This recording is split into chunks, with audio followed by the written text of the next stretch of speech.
Spanish language broadcast available today on Fox Deportes, and we're glad you're with us. The winner of this game will head to Atlanta and Super Bowl 53 on the 3rd of February.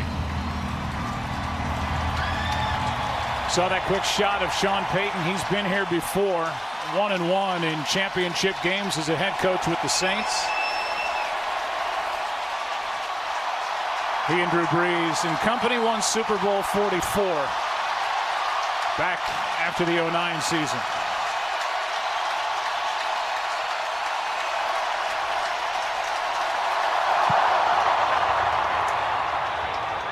To the 25 it comes.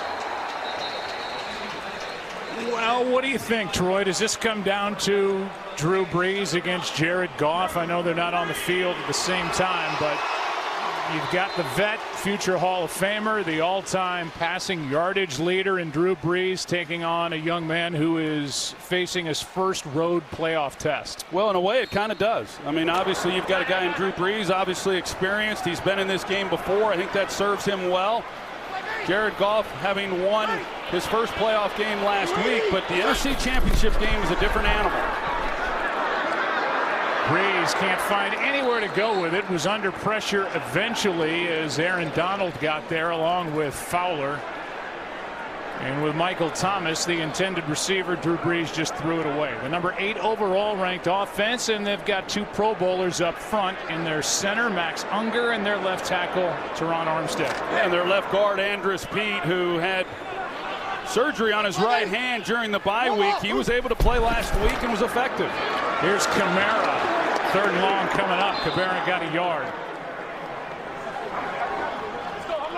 Forward progress will give him 2. It'll bring up 3rd down and 8. And we'll look at this defense, which is number 19th during the regular season, but they just flat out shut down the Dallas Cowboys last weekend. We were there on Saturday night. Well, it was their best defensive effort that they've had all season long. They were suspect in the run game throughout the season. I thought Ndamukong Suh was excellent, as was Michael Brockers, along with Dante Fowler, and of course Aaron Donald is his usual self. 1, 2, 3, ready. You ready? Set. 3rd down and 8. Brees fires, pass is caught. Ted Ginn and a 1st down.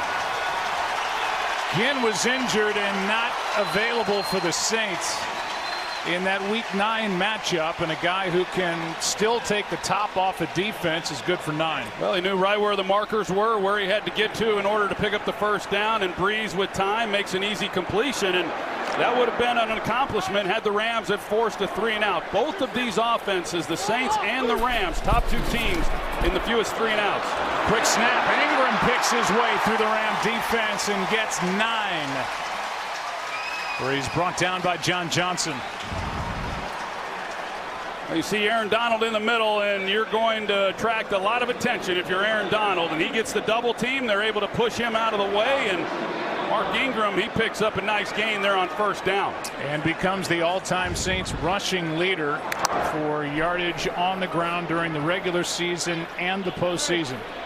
Passing Deuce McAllister. Another quick snap, another carry, and this time Ingram is swallowed up. Play was made by Dante Fowler. A loss of 2, and that'll bring up 3rd down and 3.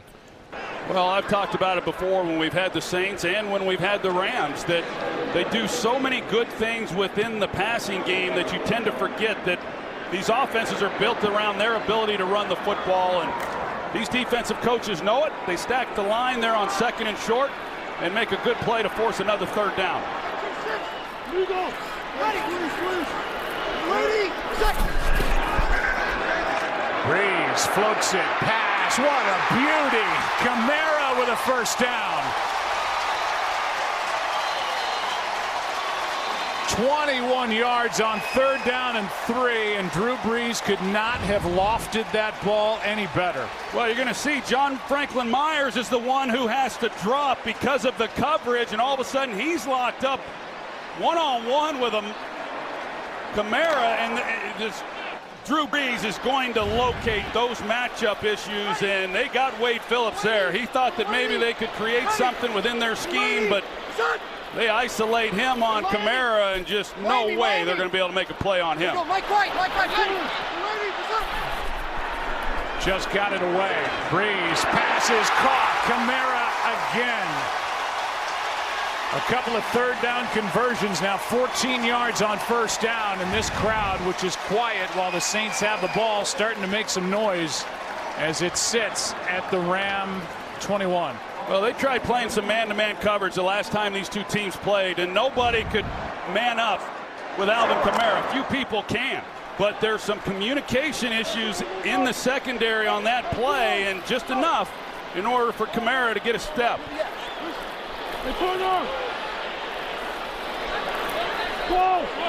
Mike 2-6, Mike 2-6.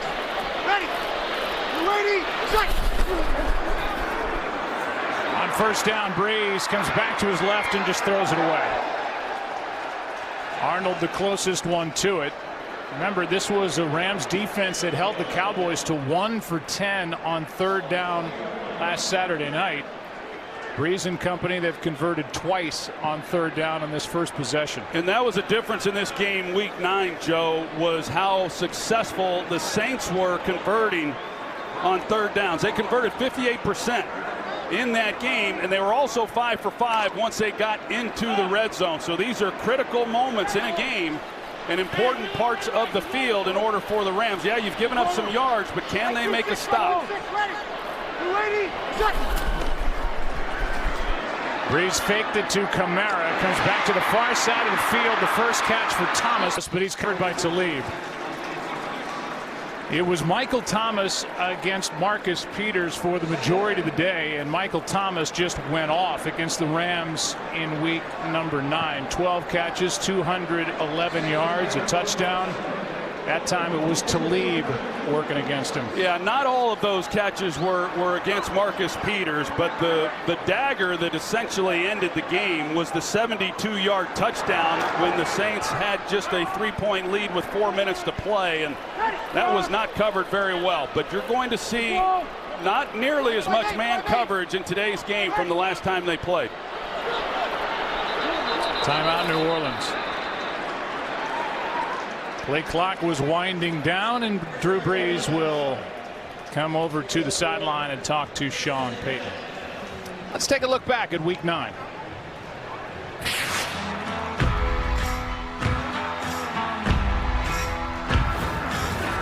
Touchdown Saints!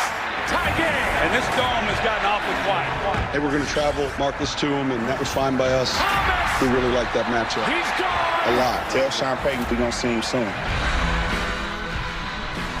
So they combined for 80 points. The Saints, which at one point they had a 21-point lead in the second quarter. The Rams and Jared Goff came back to tie them, but the Saints scored the last 10 points of the ball game, and it's because of the result of that game that this game is in New Orleans and not in Southern California. Yeah, and we thought it might be. We thought that might be the result. The Rams were 8-0 at the time. The Saints were 6-1, and it was a playoff atmosphere here. So a lot of discussion about the crowd noise. The Rams certainly have to deal with that, but how much louder can it be compared to when they last played? You can just feel a tension in this stadium right now. At the 19, it's 3rd and 7.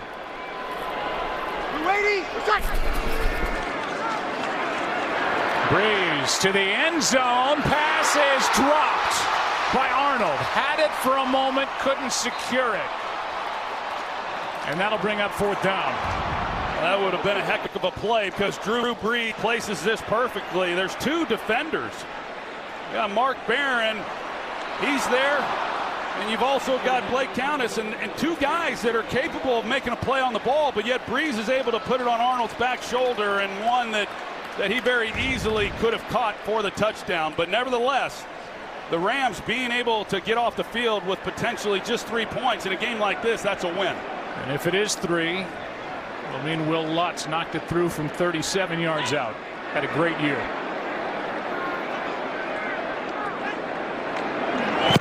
Missed only twice during the regular season, missed once last week against Philly, and the Saints take their first possession down the field, get 3.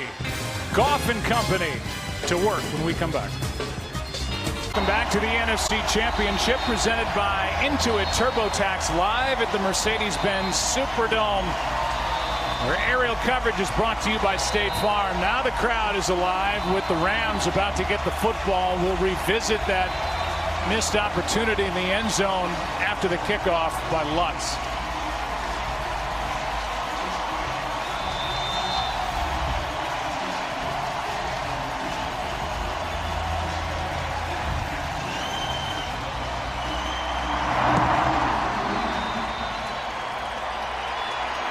And a chance here for Natson. Not much room. And a flag down.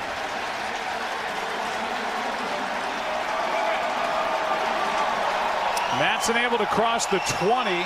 We'll see if the foul will move it back inside. We need to block it back. The city team on 41. After this is the goal, first down. I mentioned how the Rams were going to play more zone. You see Aqib Talib and then Michael Thomas. They dropped John Johnson in to help double him. And here's the drop by Dan Arnold, which is significant, obviously. A ball that, good catch, but he could have made. And he's going to get more playing time today because of that guy right there, Ben Watson, who is not in uniform today. He had an illness throughout the week, and it's fairly significant. He's their third leading receiver. And the last time these two teams met, he had one of his best games of the year.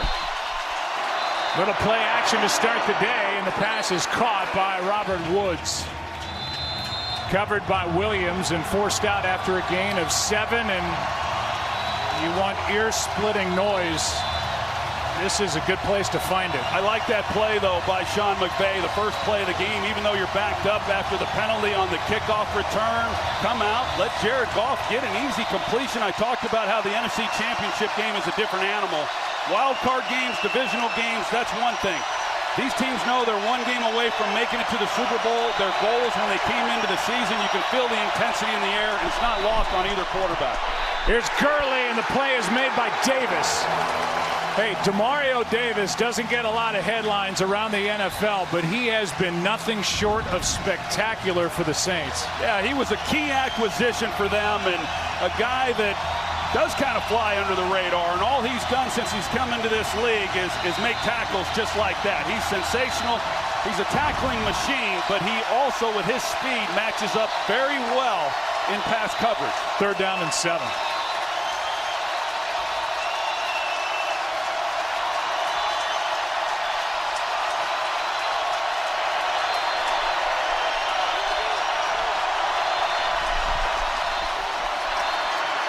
Good protection. Pass is picked off the hands of Gurley and into the arms of Demario Davis.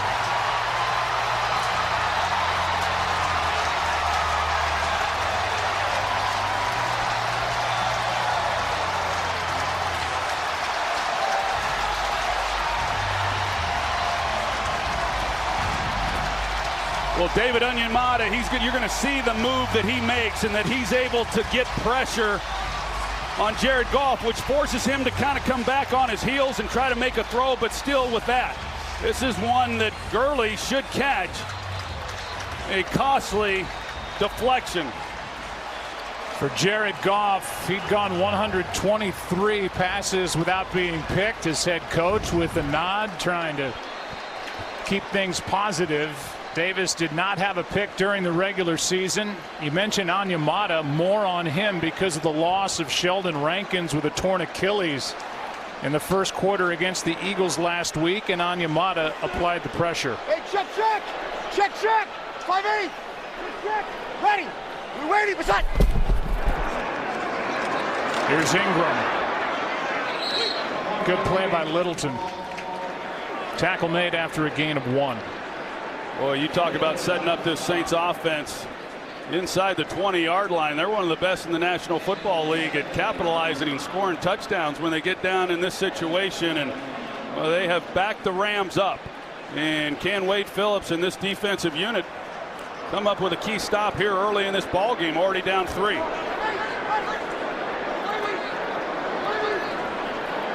kill. Like 2-6. Ready. Ready. What's that? 2nd and 9. Pass is incomplete. Traquan Smith was the target, and he was hooked up with Nickel Roby-Coleman, a good slot corner. for the Rams. Yeah, and I think it was a good non-call by the officials. Nikel Roby-Coleman, the slot defender, he's kind of in position. And as a defender, a lot of times you see contact, you immediately are looking for a yellow flag on the defense. But he's entitled to a position on the field as well, and he was positioned. And Traquan Smith is the one who ran into him. So I have a good non-call. 3rd down and 9.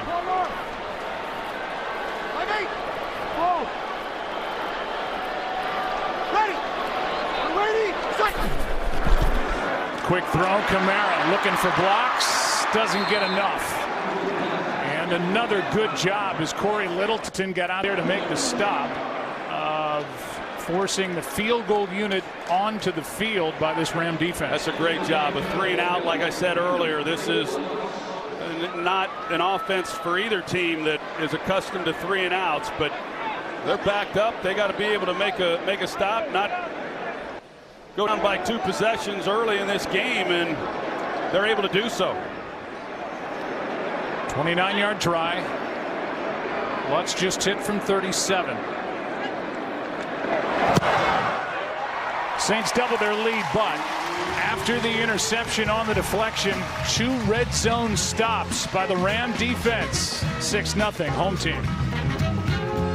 Well, as Troy mentioned earlier, the Saints were 5 for 5 in scoring touchdowns in the red zone the last time they hosted the Rams. 0 for 2 today. So they turned the second career interception by Demario Davis in his first since 2013 into 3. And it's 6-0 New Orleans.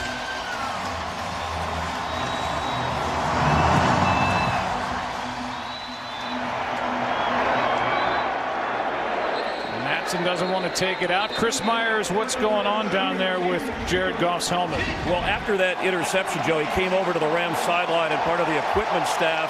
They swapped out helmets checking, and they're over here working on the transmission of the audio into Goff's helmet. You know, Sean McVay told us that he can crank up the volume, but the problem is there's overmodulation. I'm told that the problem has been corrected, and you can hear the noise. Joe, Troy?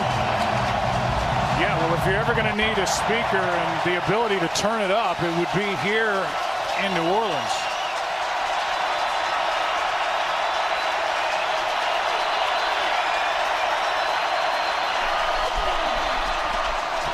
Play action. That's Robert Woods. And a strong tackle by A.J. Klein. Woods almost got away, but a loss of 1. Really great tackle by A.J. Klein. I'll follow up on what Chris Myers said. It is significant, obviously, the communication, but Sean McVay would still be able to get plays into Jared Goff. It would just be through signals. The difference is that the times that he's able to talk to Jared Goff up to the 15 seconds on the play clock would be hard to continue with if Goff can't hear him, obviously. So that's where the disadvantage comes for the Rams with the noise or with issues with the helmet communication. Here's Gurley, not much. 3rd and long coming up. Gain of just 3. I'll say, Joe, we came into this game talking about the improved play by both of these defenses, and it has shown up. The Rams able to force a field goal on the opening possession. The Saints getting the interception, and then, of course, the Rams holding them to another field goal. We'll see what the Saints are able to do on the second possession for the Los Angeles Rams.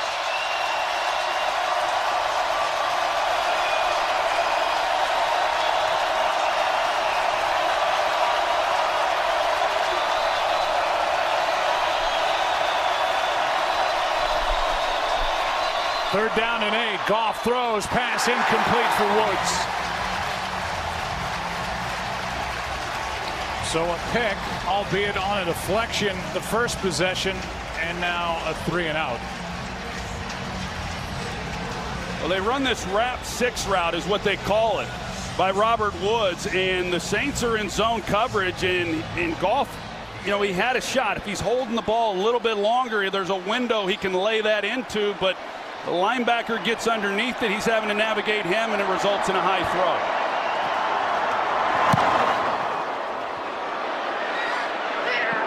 No flag as Hecker ended up on the deck. And the ball checks up outside the 30, a 41-yard punt by Hecker. Third possession coming up for the Saints. who lead this championship game by 6.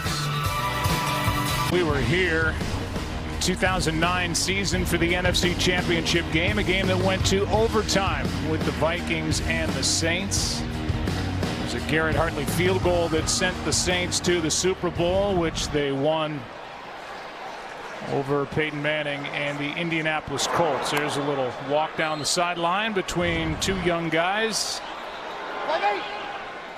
Second-year head coach Sean McVay and third-year quarterback Jared Goff. 2 possessions, no first downs for the Rams. Here's Hill with blocking. The tight end and a full head of steam inside LA territory. A catch and run of 24 yards. They're in a 2-deep shell, but Aqib Talib here, you're going to see he plays soft because of the releases by the receivers, and as a result, they're able to just kick it out, and they run the screen pass, and he's got blockers out in front of him with nobody to block. And when you play the New Orleans Saints, you better be prepared for a variety of screens, whether it's to tight ends or running backs or wide receivers. They run the screen game more than anybody in the league, and they're really good at doing it. It was Corey Littleton who delivered a hit to the helmet of Josh Hill.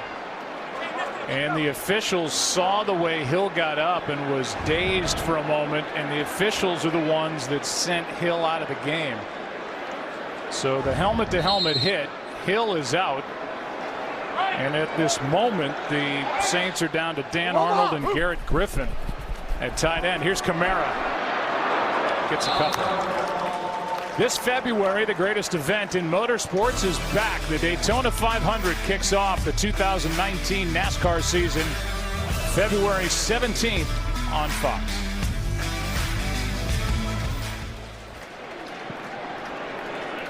Saints defense picking up where it left off against Philadelphia last week when they held the Eagles scoreless over their final 8 drives after allowing 2 touchdowns on the first 2 Eagles possessions. 2nd and 8. Breeze protected, pass caught. Thomas and tackled immediately by Littleton, who's all over the place. A gain of 6. 3rd down and 2 coming up. Well, and that's what they're going to have to do. They're going to have to be able to come up and make plays on receivers once they catch the ball. They've done that now a couple times on Michael Thomas. Corey Littleton making a nice play. Drew Brees under center on that, and when he is under center, just about 75% of the time the Saints run the football. So they run play action on that particular play, but Littleton's there to make a stop. Quarter, 5-8 quarter. Ready. Ready. Breeze wide open. Thomas, and there's Peters trailing. Thomas with a first down at the Rams 18. Oh, it's a really good route by Michael Thomas. You see how he pushes up and then creates the separation. I think he's anticipating that Corey Littleton is going to help him with that shallow crossing route. I'm not sure what exactly Littleton was looking at. He had eyes on Drew Brees, the quarterback, and was of no help there in the middle. But that was an easy 3rd down conversion. 3rd time into the Rams red zone for the Saints, who lead by 6.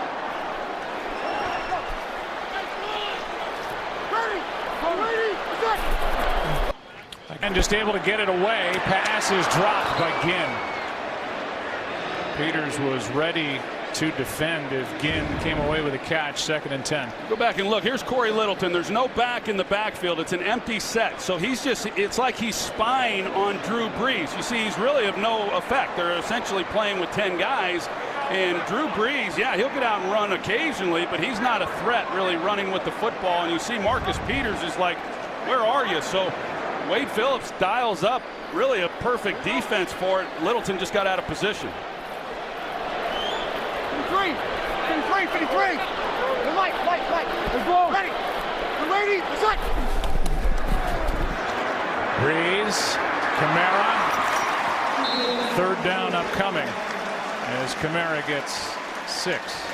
You know, I've talked about this before when we've had the New Orleans Saints, but Alvin Kamara runs this route better than any back I've seen. When he comes off the ball and he's able to just square up on the defender right there. You see the release, but once he squares up as a defender, you don't know if he's breaking to the outside or he's breaking to the inside. A lot of the times, most of the time, he has a two-way break. It's almost impossible to cover. Taysom Hill is in there at quarterback. Breeze is on the sideline on 3rd and 4. They run it and don't get it. As Kamara gets to the 10, that's it, and we'll see what Sean Payton wants to do. I don't like that call. You're talking about 3rd down, and you take Drew Brees off the field, as good as he is and as effective as they've been converting, but maybe it was with the idea that it was 4-down territory, and if they didn't make it, they were going to go for it, as it looks like they're going to here.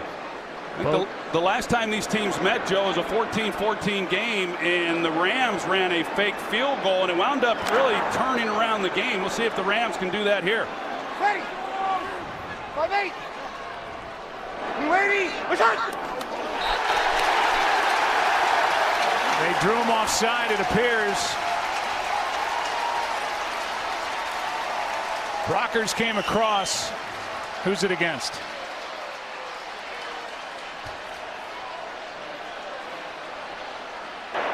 Encroachment. Defense number 90.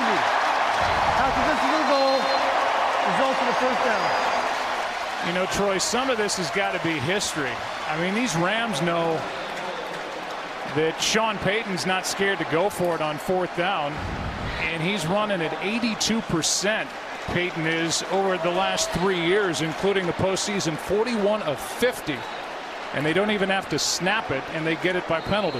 That's a great job by Drew Brees, and not good discipline by that Rams defensive front and Brockers. Looking for line. Pass is caught for the touchdown by Garrett Griffin. Just added to the roster.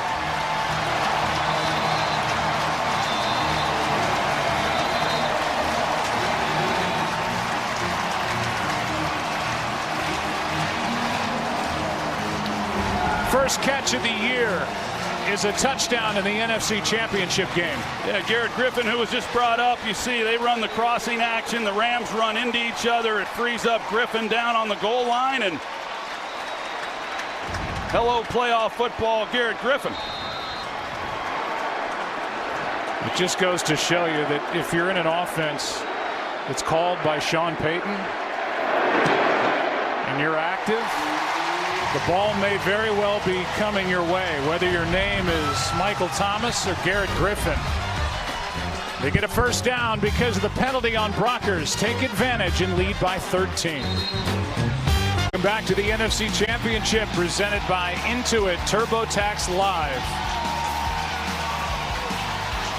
A moment ago, Garrett Griffin became the 67th different player to catch a Drew Brees touchdown pass, and the 17th different New Orleans Saint to score a touchdown this year. They come at you from a lot of different directions. Let's go down to Aaron Andrews. And we saw Griffin in there because tight end Josh Hill has been taken back into the locker room. He's in concussion protocol. No word on him yet. You guys mentioned earlier Ben Watson. Good news on him. He did go through warm-ups today with the inactives. There were rumors this week he was suffering from appendicitis. They're hoping he can avoid surgery. And if the Saints win, of course, play in the Super Bowl. Well, they lead by 13 with a minute and a half left in the 1st quarter.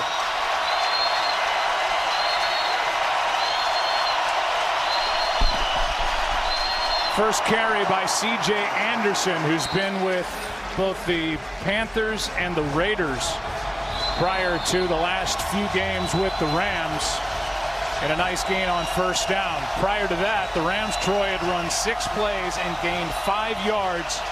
And it's the first time all season without a 1st down over their first 2 drives. Well, as we all know, the Rams prefer their 3 wide receiver personnel. That's pretty much exclusively all they run. But on that running play with C.J. Anderson, their best run of the game, they are in multiple tight ends. They're staying with it here. We'll see whether or not that's just a little different look and maybe gives them a little bit more power. See if that 5-yard pickup is negated by a false start, and it is. False start. Offense number 76. Roger, penalty. Still second down. Troy, you played in this place. And for Jared Goff, his first road playoff start, he's got a lot on his plate today. And it's the first time so far we've seen the crowd really be a factor in the Rams' execution. In their Week 9 matchup, the Rams did not have a false start penalty or a delay of game penalty in that game. And they got Roger Saffold there to make it a second and long. Look at the left tackle Whitworth have to come down and get the call from center John Sullivan. And a timeout is taken by the Rams. Well, these fans are ready for playoff football, and they want to send their Saints to Super Bowl 53 in Atlanta. We'll be right back after this from Progressive. Second down and 10.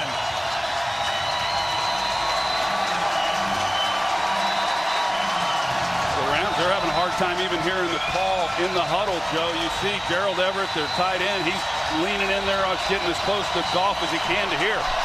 So they snap it fast. Pass is caught by Anderson. Third down coming up. A 3rd and 5 as C.J. Anderson picks up 5. And that would mean that if that's the last play of this quarter, it's been a 15-yard quarter for the Rams. Their fewest in the opening quarter of the game this season. And they don't have a first down. Overwhelmed here to start.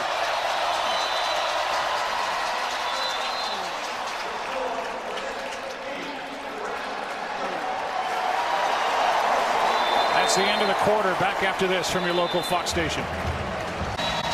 Well, we start the second quarter, and just watching the Rams even now in the huddle, they're having to go to each other, use hand signals as they're standing around. I mean, a matter of feet from each other. And moments ago, we saw Whitworth come down from left tackle and have to talk and yell to get the call. Well, while we were at commercial break, this crowd was making the noise throughout. That's not typical. Normally when an offense is in the huddle, the crowd is not making noise, but they heard what Sean Payton wanted throughout the week, and they are delivering.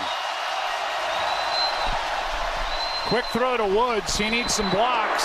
Doesn't get him. Anzalone finished him off. A gain of 1, and this has just been an avalanche that Sean McVay and Jared Goff are trying to fight against. An avalanche of noise and defenders, and this is a chaotic start for the Rams on offense as Hecker will punt for the second time. Instead, he throws. Pass is caught for the first down. And now John Bones Fossil, the special teams coordinator, throws a wrinkle in as Johnny Hecker completes to Sam Shields for a first down.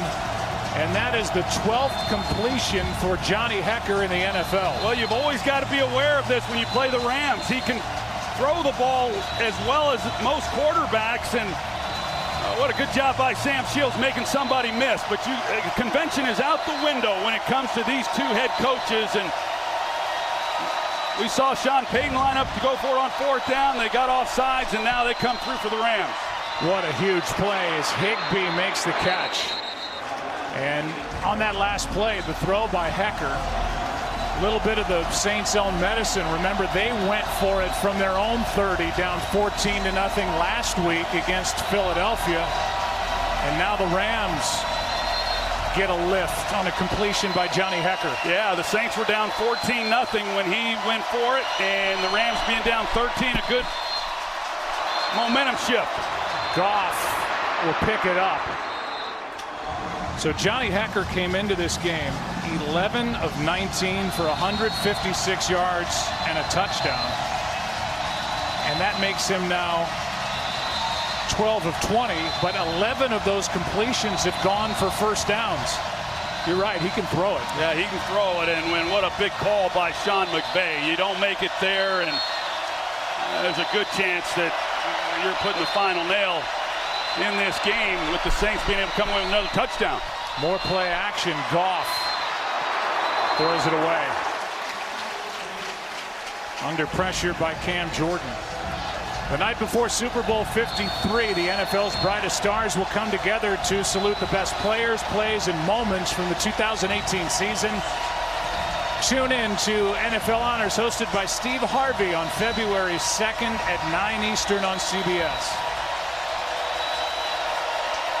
Well, you talk about the Saints going for it last week. We'll see whether or not these Rams are able to do what the Saints did, and that's finish that drive off with a touchdown.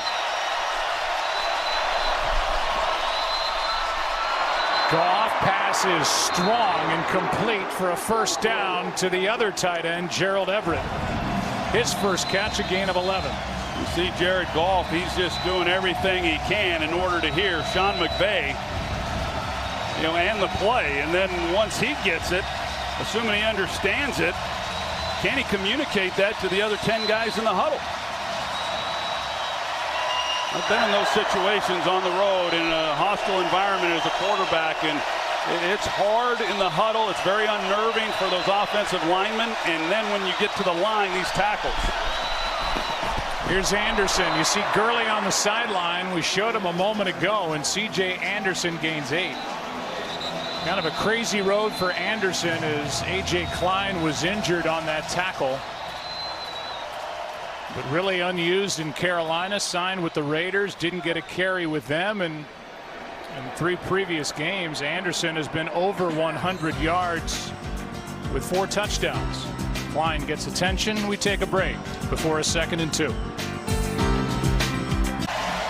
Welcome back to the NFC Championship, presented by Intuit TurboTax Live. Sean McVay, who will turn 33 years old in 4 days, rolled the dice, and it worked. A fake punt from his own 30, and now here sit the Rams down by 13. The 2nd and 2 inside the Saints' 30-yard line. Handoff is to Anderson, who has been the featured back on this possession. A gain of 5 and a first down. And another 2 tight end set offensively. So Sean McVay seeing that they're able to get a little bit more movement, go with a little bigger personnel, and run the football.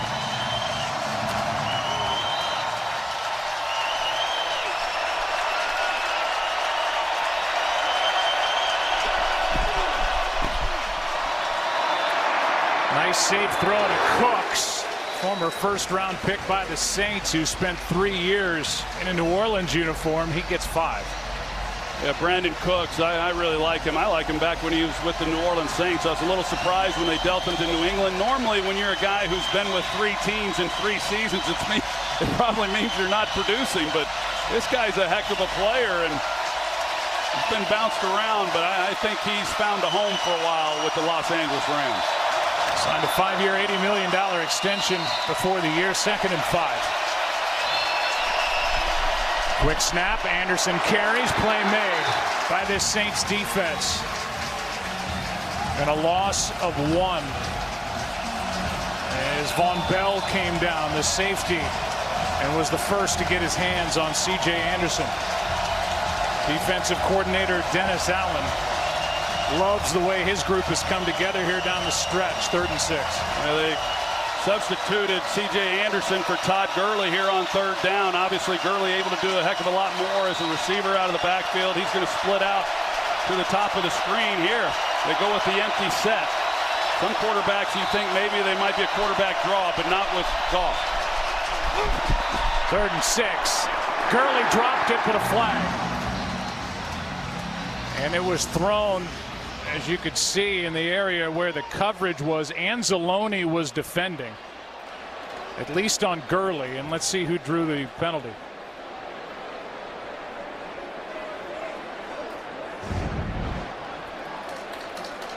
Could be on the outside there with Cooks being defended by There's Eli no foul Apple. for offensive pass interference. The defender initiated contact. Result of the play, 4th down. So that just goes down, Troy, as a drop. And if Gurley makes this catch and turns upfield, with his power, he's looking at an easy first down. Yeah, he picks up the first down, and Cooks was engaged from the start. At first, I thought they might call defensive pass interference, but I'm wondering if had Gurley have caught the ball, would the penalty have stuck? And my guess is they would have gone ahead and called the penalty on Brandon Cooks. 36-yard try by Zerline. Drilled it. Mike Pereira, what'd you see on that flag pickup? I really like the crew getting together and discussing that. To me, defender did initiate contact. There's a pass in the air, but you're not going to call that. So we'll be back right after this. Well, last time they met, it was Marcus Peters and Sean Payton. This time, Eli Apple gets in on the fun with Sean McVay while they were debating who that call was against a moment ago. Rams will kick it away. LA on the board, down by 10.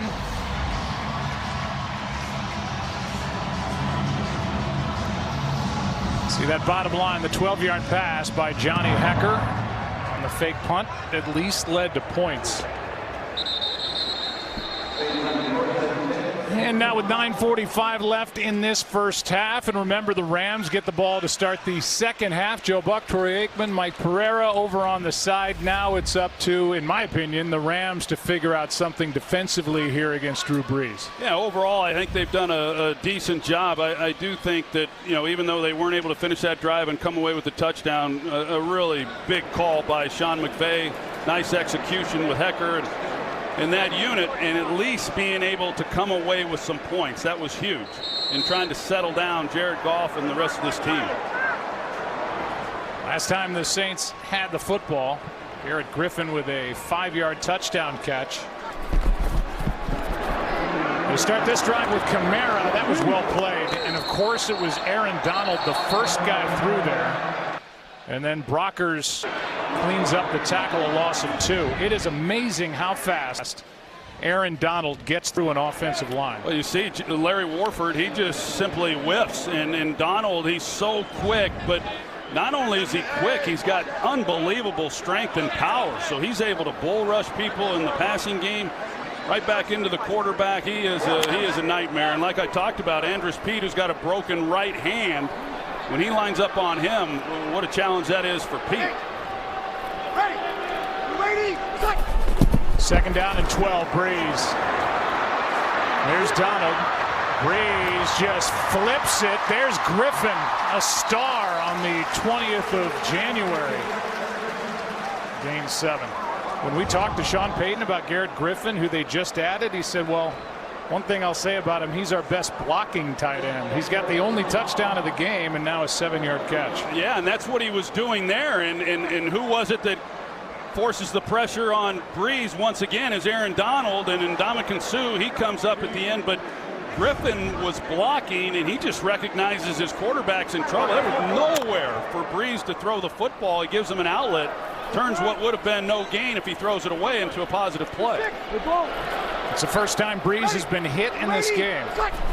Play clock is at 1. Kamara can't make the catch, and a big stop by this Rams defense. That's good on a lot of fronts by this defense. First of all, they do get pressure on Brees. If you're going to play zone coverage in this league against these talented veteran quarterbacks, you better get home. Otherwise, they will pick you apart. And then with the zone behind it, they forced Brees into really a pretty risky throw. Unfortunate that ball was just incomplete. Morstead booms it. And a fair catch hauled in by JoJo Natson. 49-yard punt. This was earlier. Aqib Talib trying to fire up his teammates on defense, and they just responded. Rams have it right back, down 10.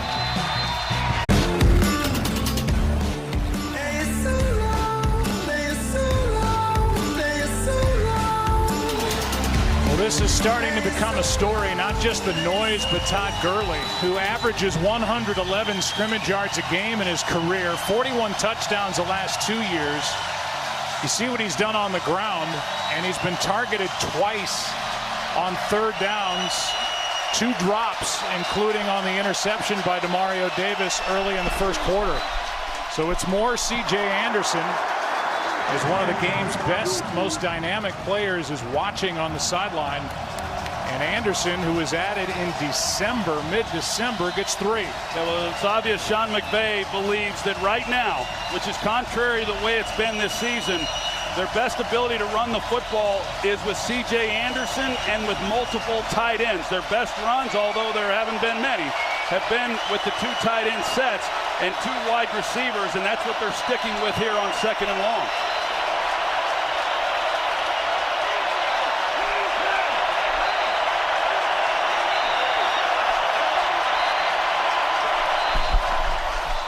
Second and 7, Woods with a strong catch, had to spin to grab it. Eli Apple knocked him to the ground after a gain of 6. You see Jared Goff with that left hand down here, and he taps the center, John Sullivan, and it's a silent count. We all know about silent counts when the quarterback's in shotgun. They're running the silent count even when Goff is under center. And that's the indicator to Sullivan to let him know when he is ready for the ball. Looked like that ball started to come loose. No look at it as Woods went to the ground, but here's a strong carry by C.J. Anderson. He is, you described him last week like a bowling ball. He's not tall, he's thick, he's carrying extra pounds, and he described himself during the week as the freshest running back in the NFL because he's barely been used. Yeah, he only played about 70 snaps at Carolina, none in Oakland, and then came here, and the Rams going to the quick snap. And the play action again, Goff just gets rid of it. So far, Troy, the Rams, this high-flying offense, their longest play from scrimmage is the 12-yard completion by Johnny Hecker to Sam Shields. Yeah, a little different than the last time these 2 teams played when the Rams had 7 pass plays of over 20 yards. I was saying they get to the huddle quick. I mean, they get to the ball quickly, and that's one way they think they can combat the noise, not expecting the crowd to continue that quickly. But this crowd's been into it the entire first half. Now the Saints call a timeout. Their second. And that gives everybody a break from the noise and Goff a chance to come over and talk to McVay, and we'll be right back after this from Pepsi. Jared Goff having to lean in to Sean McVay, who told us during the week when he gives a play into the helmet of Jared Goff, it comes in crisp and it comes in with confidence. He wants Goff to think every play is going to work, and a lot of the times this year it has. Not so far in this championship game. 2nd and 10.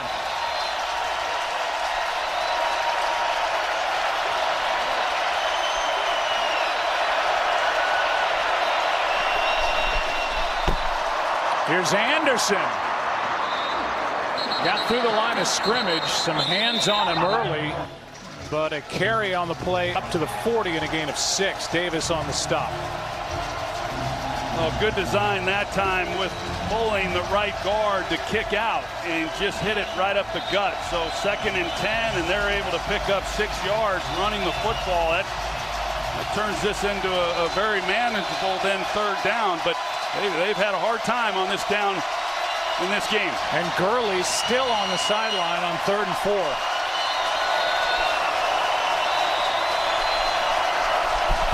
Blitz. Rams pick it up. Pass is broken up. No flag. P.J. Williams in coverage on Josh Reynolds. And it's 4th down.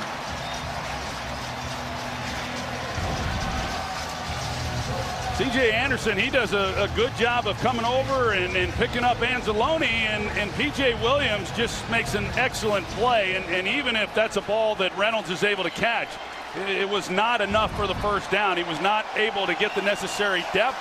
It's just great 3rd down defense. You know the Saints have got to be playing fake, and if Hecker punts it, which he does, they'll just take what they get. It's Tommy Lee Lewis with a fair catch out across his zone 15. And the Saints get it right back after a 43-yard punt. New Orleans up 10. Former Saint Steve Gleason made one of the most dramatic plays in team history September 25th, 2006. Saints' first game in this dome since Hurricane Katrina. Gleason blocked a Falcons punt, returned for a score, became a symbol of recovery in New Orleans. He is here, beloved for many reasons. He's gone from football player to ALS fighter and fundraiser. And he has been awarded the Congressional Gold Medal. That ceremony will take place at a time to be determined, but the first NFL player to receive that award for all the great work he's done for so many. He is tireless and an inspiration as Kamara carries it for 2. Ebukam on the stop. 2nd down and 8. This does not have the look or feel of that Week 9 80-point combined total at all. Well, it sure doesn't. Both teams in that game on their first 2 possessions went down and scored touchdowns. A 45-35 game, and both defenses battling, and Rams need to make another stop here before the half. Pass is caught again. Ebukam on his back. 3rd down coming up. 3rd and short after a completion of 6. Yeah, if the Rams can get a stop, get the ball back. So this is an important 3rd down here. They get the kickoff to start the second half, but there's a lot to discuss for Jared Goff and Sean McVay in this Rams offense at the break. Yeah, it's just rare that this season you'd see the Rams, just out of sync the way that they are. But this noise has certainly been a factor. The the Saints defense has contributed to that as well. Here's Kamara. Pass. What a strong catch for a first down as he's hit by Johnson and able to hang on with a gain of 5. Well, John Johnson is in man coverage on Kamara, and you see how deep he is. It really would not have mattered what route he was running. In fact, he probably is fortunate he was running to the flat instead of something up the field. Then he's just got one guy to miss between him and the end zone. But there's just going to try to cover him man-to-man in that situation, 3rd and 3 to 4 yards. You better play tighter coverage than that. Kamara 5 catches, 51 yards in this first half. Breeze in trouble, down he goes. That's Sue. Ndamukong Suh coming off his best game by a mile, which he turned in last Saturday against the Cowboys, gets the first sack. Yeah, he's able to work against Andrus Peat. He gets right past him, and that's the first sack of the game.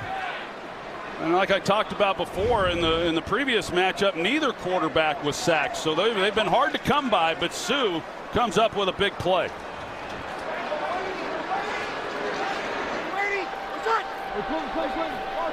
Quick, Bart. Nudge it. Bart, Liz, ready. You ready?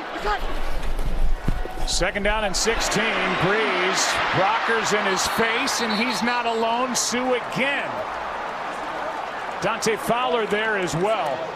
3 guys combined to bring down Breeze. Back-to-back plays with a sack at a great time for LA. Yeah, well, it sure was, because Breeze is trying to take a shot down the field to Michael Thomas on a double move. But LaMarcus Joyner, he doesn't bite. He's in great position. You see what Breeze essentially sees, that just nowhere to go with the football. He's got vision issues and people in his face, and they're able to get to him again. And that's the key. That's something they were not able to do before.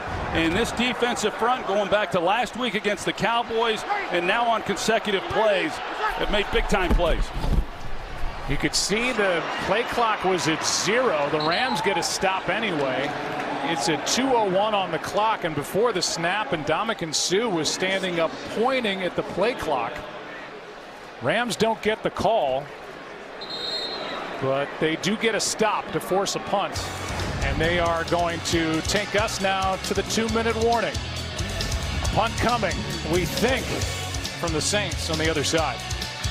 Welcome back to the NFC Championship, presented by Intuit TurboTax Live. This city has been buzzing, and these fans here in this stadium, when Drew Brees and the offense has the ball, they sit on their hands and they rest. Yeah. And then when Jared Goff and the Rams have it, they go insane. Yeah, I don't know if they're resting. They might just be rehydrating. You know what I mean? Oh, I do, you sly devil. Morstead punts it, hangs it up high. A flag flies. And Natson gets swallowed up by Hardy. But a flag early.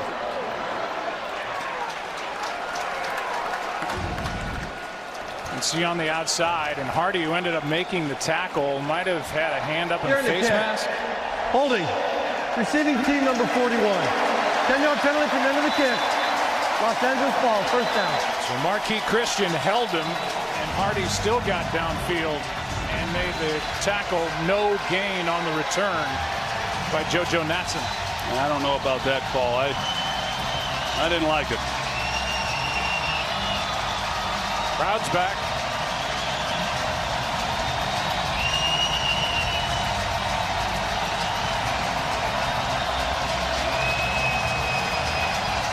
You see the fewest yards in any half since Sean McVay came aboard, 98.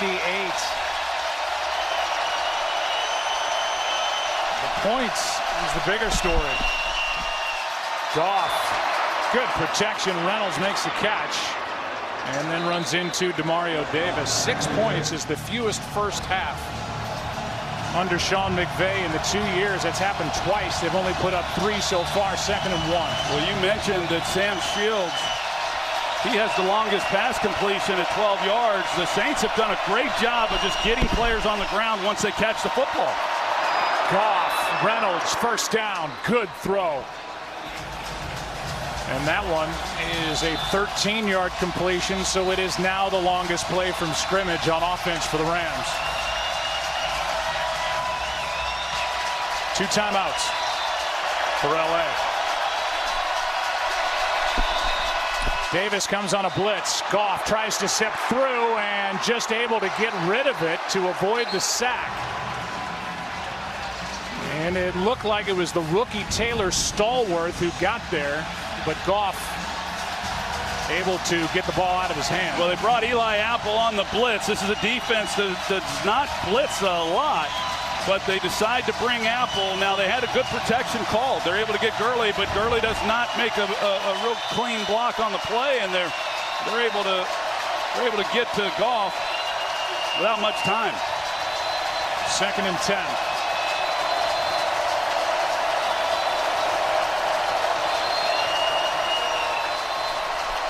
Blitz again, pass is tipped off the right hand of Reynolds, and it falls to the turf.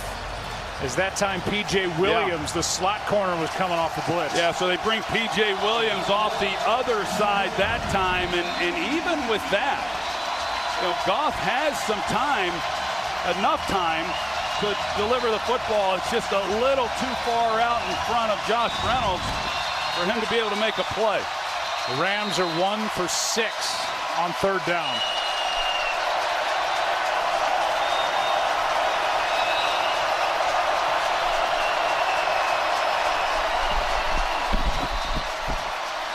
Good protection again, and the pass is caught for a big one. That is Cooks. And the former Saint gets 17, and now that's the longest play. So 3 straight plays, Dennis Allen decides to bring pressure. They come off the left slot once again on Jared Goff. You're going to see him. Here he comes, and they block it up beautifully. This time, Gurley is able to locate him, makes a clean block, time in the pocket, and a really good route by Brandon Cooks at the top of this, creating some space between he and Eli Apple. Rams use their 2nd timeout. The ball is sitting at the New Orleans 42. The Passage is one of the best shows this winter, and tomorrow on Fox, see why critics are calling it your next thriller obsession. It'll have you on the edge of your seat. Don't miss an all-new The Passage tomorrow at 9 Eastern, 8 Central on Fox, starring Mark Paul Gosselaar. Well, here we are, 48 seconds, 1 timeout left for the Rams. They get the ball again. Reminder to start the 2nd half. Any kind of points here on this drive before the half would be huge.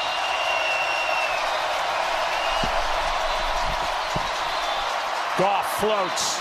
Cooks, what a throw! And Brandon Cook sets up 1st and goal. And the Rams starting to get their legs underneath them. That one for 36. That's not a matchup they want. P.J. Williams in coverage on Brandon Cooks. They run it with Gurley. He spins for the touchdown. It's a dome silencer. And we'll make sure that Gurley is in before the knees were down. And he is. You talk about momentum before the end of the half. And that pass to Brandon Cooks is what set it up. Here it is. Yeah, you look at the design. They motion Robert Woods down. And all of a sudden then that creates the matchup with P.J. Williams on Cooks.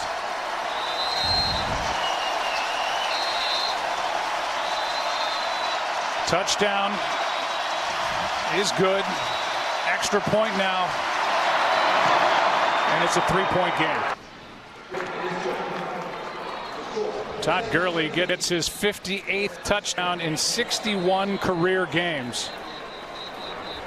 And so not making really any impact in the game. He's able to pound it in for the first Rams touchdown of this NFC Championship game. How about that drive? You hold them down, and then you get the ball, and the Rams are able to make some big plays. And let's take another look. Here's the play here when they're able to release those guys, and P.J. Williams then gets caught in a compromised position to where he's having to cover the outside receiver. Typically, he's the slot defender. He's covering the middle of the field, and with Cook's speed, I mean, that guy can just flat out run. He's a 4-3 guy, and it just was really no matchup. That was the big play, but also the great protection on 3rd and 10 in picking up the blitz, and Brandon Cooks converting to keep that drive going. Each side with 1 timeout remaining. Zerline will pound it into the back of the end zone, and Kamara will bring it out. Why not? He takes it to the 20. That's it. Kadarrell Hodge with the tackle, a return of 27 yards. Coming up, the Visa halftime. Kurt, Terry, Howie, Michael, Jimmy, and Tony will be in the makeshift studio, which is collapsed. For the moment, they'll pop that thing up and go to work, and they'll have an AFC Championship game preview. That game coming up after this one in Kansas City. You can see the tape, and those ear holes are filled up for Jared Goff as this first half started to progress. Yeah, well, both these defenses really did a nice job. Again, referencing the last time they met, both offenses went for over 480 yards in that game, and here in the first half, neither offense able to even get to 200 yards. The play of the first half is presented by DirecTV. More for your thing. That's our thing. And easily the get up off the deck and have some life play was the completion by Jared Goff to Brandon Cooks. Gurley on the next play took it in, and this is just a 3-point game at the half. Should be an exciting second half coming up from New Orleans. Visa halftime is coming up.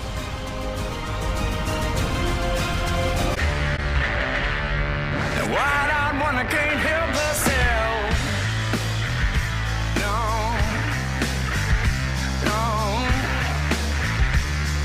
The wide-eyed one, I can't help myself.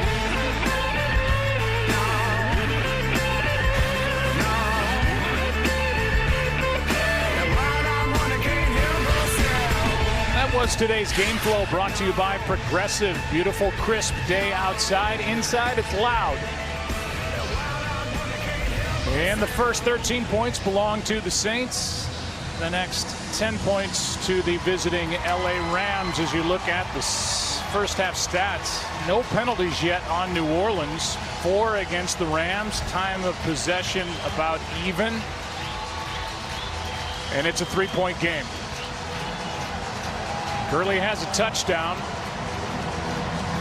The Rams scored inside a minute left in the first half, but not much more for Todd Gurley. Matson takes the knee, and we take you to Chris Myers. Well, Sean McVay said his offense found the rhythm, the right rhythm at just the right time, and asked about the fake punt. He said, yeah, we have a few more of those. If we need to use them, we will. Todd Gurley, issue more about rust than it is help. McVay said it's the loudest he's ever heard it. They can't hear each other in the huddle. He can turn up the volume to send the plays to Goff, but he can't turn down this crowd noise. The fake punt, which was run with the okay of Sean McVay from the Rams 30 when they were down 13-0. They didn't get a touchdown, but they did get their first points of the half.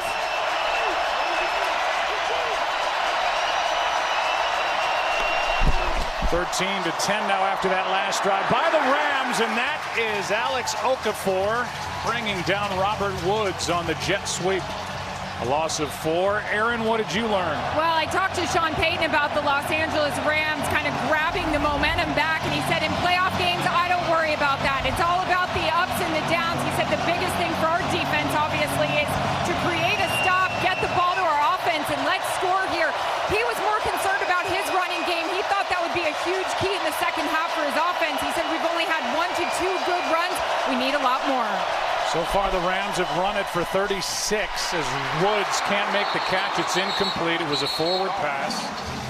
3rd and 14 coming up. Meanwhile, the Saints have only run the ball for 13 yards. So really nothing on the ground to speak of on either side after a half. I think both these teams came into this game fully expecting to have run the ball better than they did in that first half. I know the Rams did coming off a big rushing day last week against the Dallas Cowboys, and as good as the Saints have been against the run, defending the run, felt that they had some things that could create some movement, but the Saints have continued to be tough.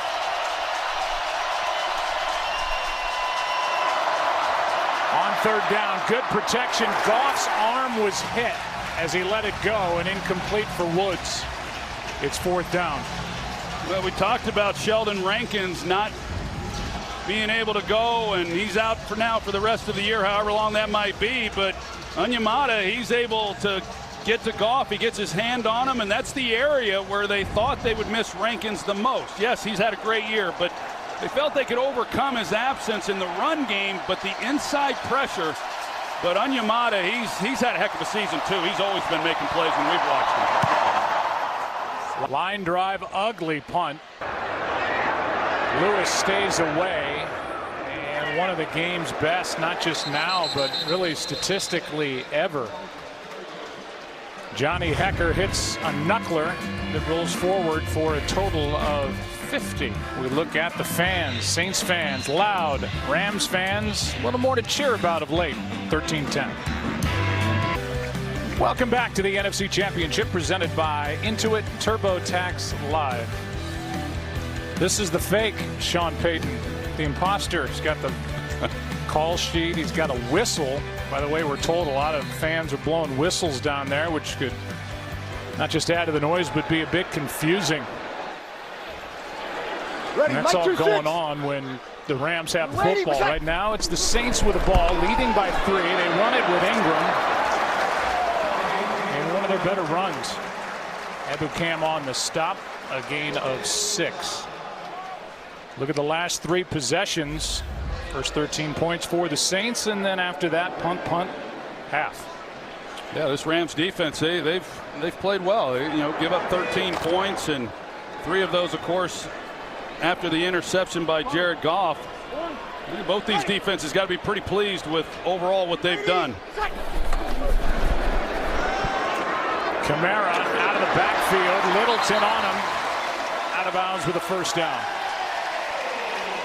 It's not just Kamara and his ability. It's the precision by Drew Brees to literally hit him in stride like he's handing it to him for a first down. Yeah, it's just really not even fair for Corey Littleton to try to cover him out of the backfield. Like I talked about earlier, his ability, his speed, and the way in which he sets a defender up is really good, and that's why he has 2 or 3 steps every time. Quick setup, quick throw. Kamara, that time he had to turn around to make the catch, but a nice gain on first down of 9.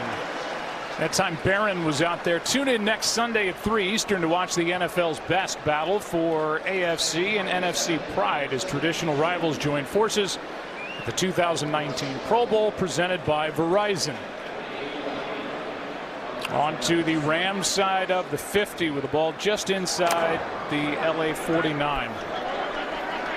Saints ran the ball. As you look at the play selection, over 46% of the time during the regular season, fourth most in the league, and they run it here for a first down with Kamara. Gain of 7.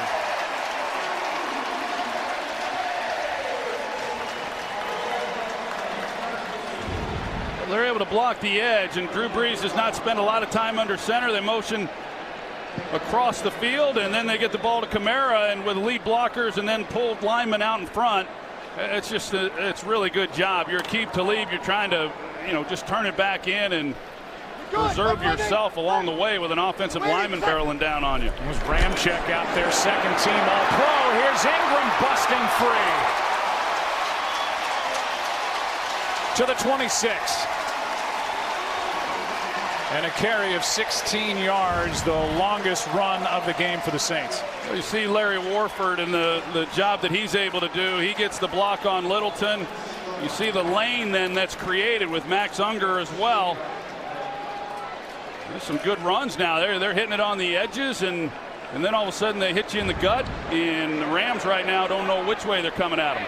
Hold up. Right behind you.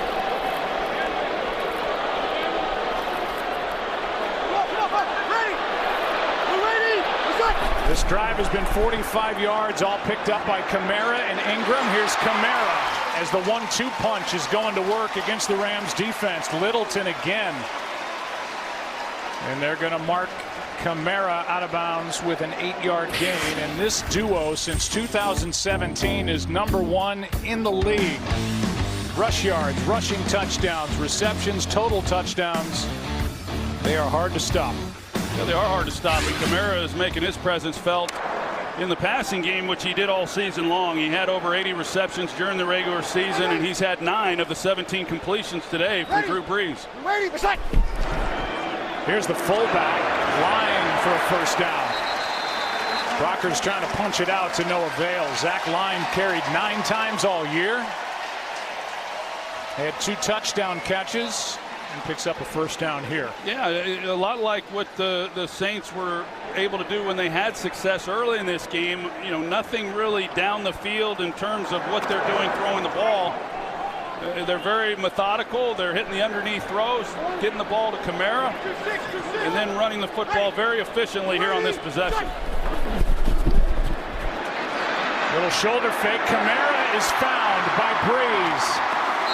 He got 9. Littleton forced him out, and Corey Littleton comes away from that play shaking his head. He's seen enough of number 41. Well, this time he's anticipating Kamara to break out, because that's what he's been doing. He has outside leverage, and like I said earlier, he's got 2-way breaks on a lot of these routes. So he sees leverage, he works against it, and man coverage, like I said, that everyone talked about Marcus Peters last time against Michael Thomas in man coverage. I don't care who you talk about. They do not match up well against the Saints in man. Here is Ingram setting up first and goal.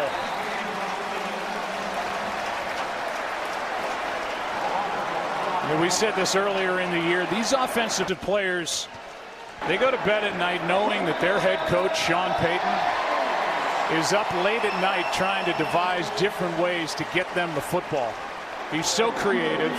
The way he's used Taysom Hill, the way he has used undrafted wide receivers, undrafted tight ends, converted wide receivers like Dan Arnold. His creativity shows up in a game like this. First and goal. 10th play of the drive. Thomas had to wait, and the pass is incomplete. Nickel Roby-Coleman ends up with his helmet ripped off, as that was an underthrow.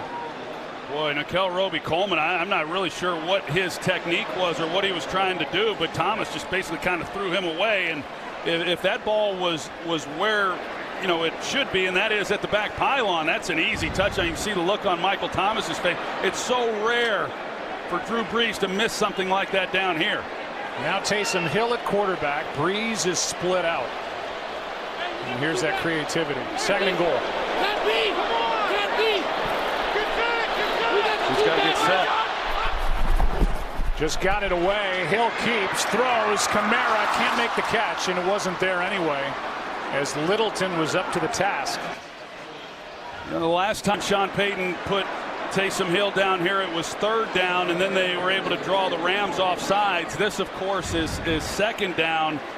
I like the way they've utilized Taysom Hill throughout the season. Don't get me wrong. I mean, he's a very versatile guy, and Sean's gotten the most out of him. But I just, in this game down here in this situation, how important this is to come away with a touchdown, I just would not take the ball out of Drew Brees' hands.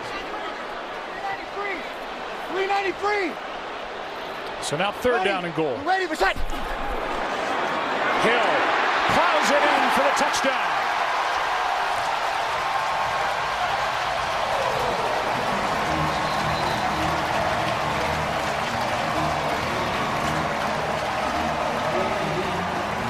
He did not have a touchdown catch during the regular season, and now he's on the long list from Drew Brees. Well, they motion him across, and then, you know, he has to get set, and good blocking out front. Sean Payton was going to get Taysom Hill a touchdown. It was either going to be a touchdown pass or it was going to be a touchdown reception. But by golly, he was going to get one. That's the longest drive of the game for the Saints. And it ends in 7 points. And now Taysom Hill is the 68th different receiver to catch a touchdown from the future Hall of Famer, Drew Brees. 10-point game in New Orleans. Welcome back to the NFC Championship presented by Intuit TurboTax Live. The opening drive of the first half, an 11-play effort. Opening drive of the second half, a 12-play effort after the defense made a stop. The LA Rams in the lead, back to 10.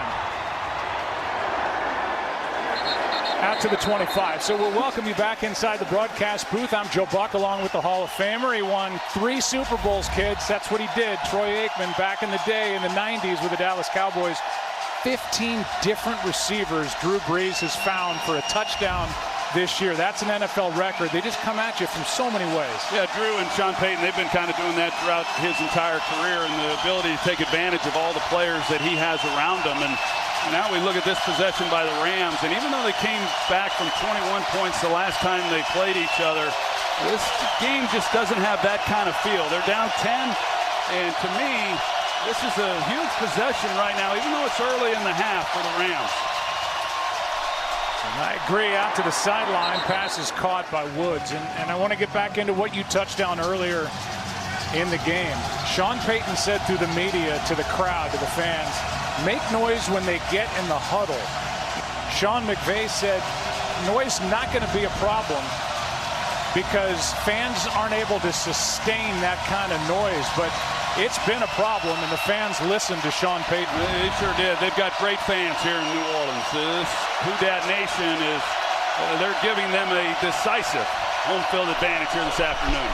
2nd down and 6. Here's Anderson. 3rd and short coming up is Demario Davis. Sticks his shoulder pads in there to make a stop, a gain of 4. And Joe, the only way you quiet the crowd down is by moving the football and scoring points and you know, taking the lead. But first things first, they got to make this a one-possession game.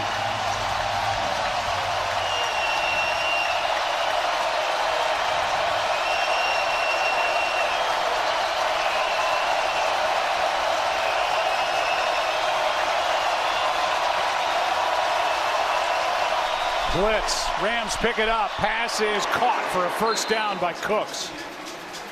Good play. Important first down, a gain of 4. Yeah, that's a start. You know, being able to pick up that 3rd down, and C.J. Anderson has done some nice things in pass protection. They're not able to run the check with Mees at the line of scrimmage between run-pass. That's why C.J. Anderson has been in the game as much as he has been. The Rams like to be able to check between the two. They can't. They're trying to check right now. We'll see how well they're able to execute it, but trying to communicate that is hard. Play action, it's what the Rams do best. The pass is a beauty to the sideline, caught by Brandon Cooks. Best throw he's made all day. That's money right there. That's what we've seen of Jared Goff throughout this season. When he gets into a rhythm, you see him hurrying up. They had the success going to the hurry up at the end of the half and just trying to spend as little amount of time as possible at the line of scrimmage. That helps this offensive line.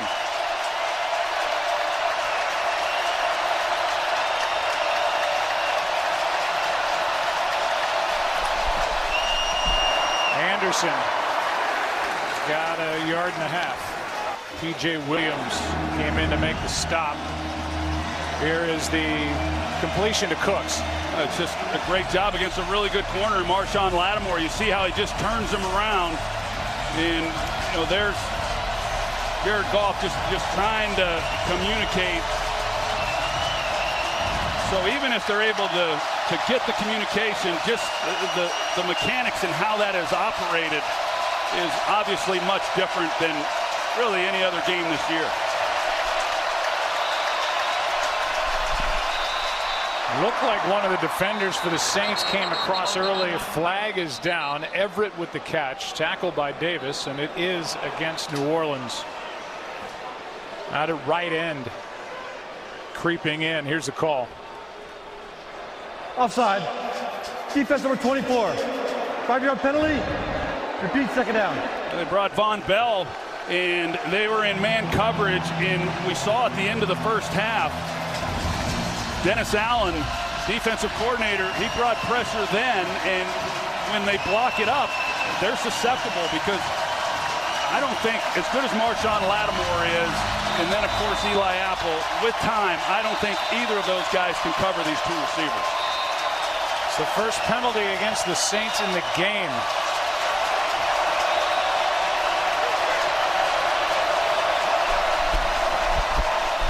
Play action again. Cooks wide open. Brandon Cooks with some extra yards after the catch and a big play. Out in front was Tyler Higbee blocking, and a completion and then a run for 25. Well, they run Robert Woods up the field. That gets the corner out of there, and then you see that's why there's just no deep third coverage once Cooks is able to come across and catch that shallow flat route. One of the Saints is injured at the end of the play. Looks to be Von Bell. They check on him. We'll take a break. First down, LA. Von Bell has really taken over at strong safety for the Saints, and at the end of that play, you see that left elbow get hyperextended. They're looking at him on the sideline. Kirk Coleman checks in for New Orleans. Jared Goff 4 for 4 on this drive at the perfect time for the Rams, down 10.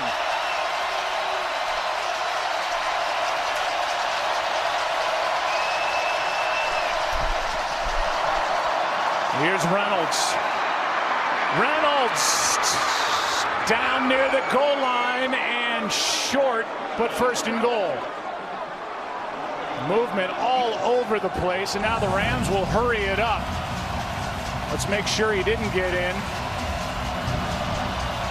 Looked to be a good call, and the Rams right back to it. Anderson in the backfield, and Goff in this hurry-up effort doesn't secure the snap. Yeah, and that's, you get so rushed, and then you don't even secure the snap. But let's take another look at it. Great execution. Okafor made a play on this earlier in the game. He's not able to here. It did appear that he was just a bit short. Yeah, he's short of the goal line, but now they lose 2-3 yards after that blocked snap. A 16-yard carry by Reynolds, the Rams' longest run of the game. Second and goal.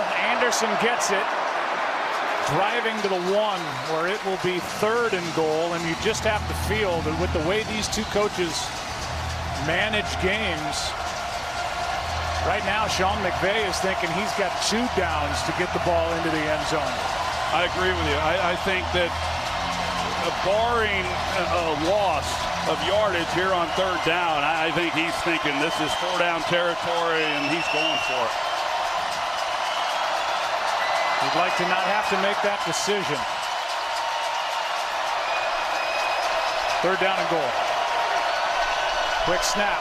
Play action. Wide open. Touchdown. That's Higbee. And the tight end left alone. And another crowd quieter from the Rams. A 1-yard completion to Tyler Higbee. And his third touchdown overall on the season.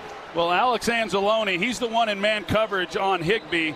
And you're going to see he's got his eyes in the backfield, and then by the time he realizes that Goff has it off play action, he just can't get out there to cover him. So a good call there by Sean McVay. It's so hard on a defense trying to cover that down there when you have to sell out to stop the run. Play action's a killer.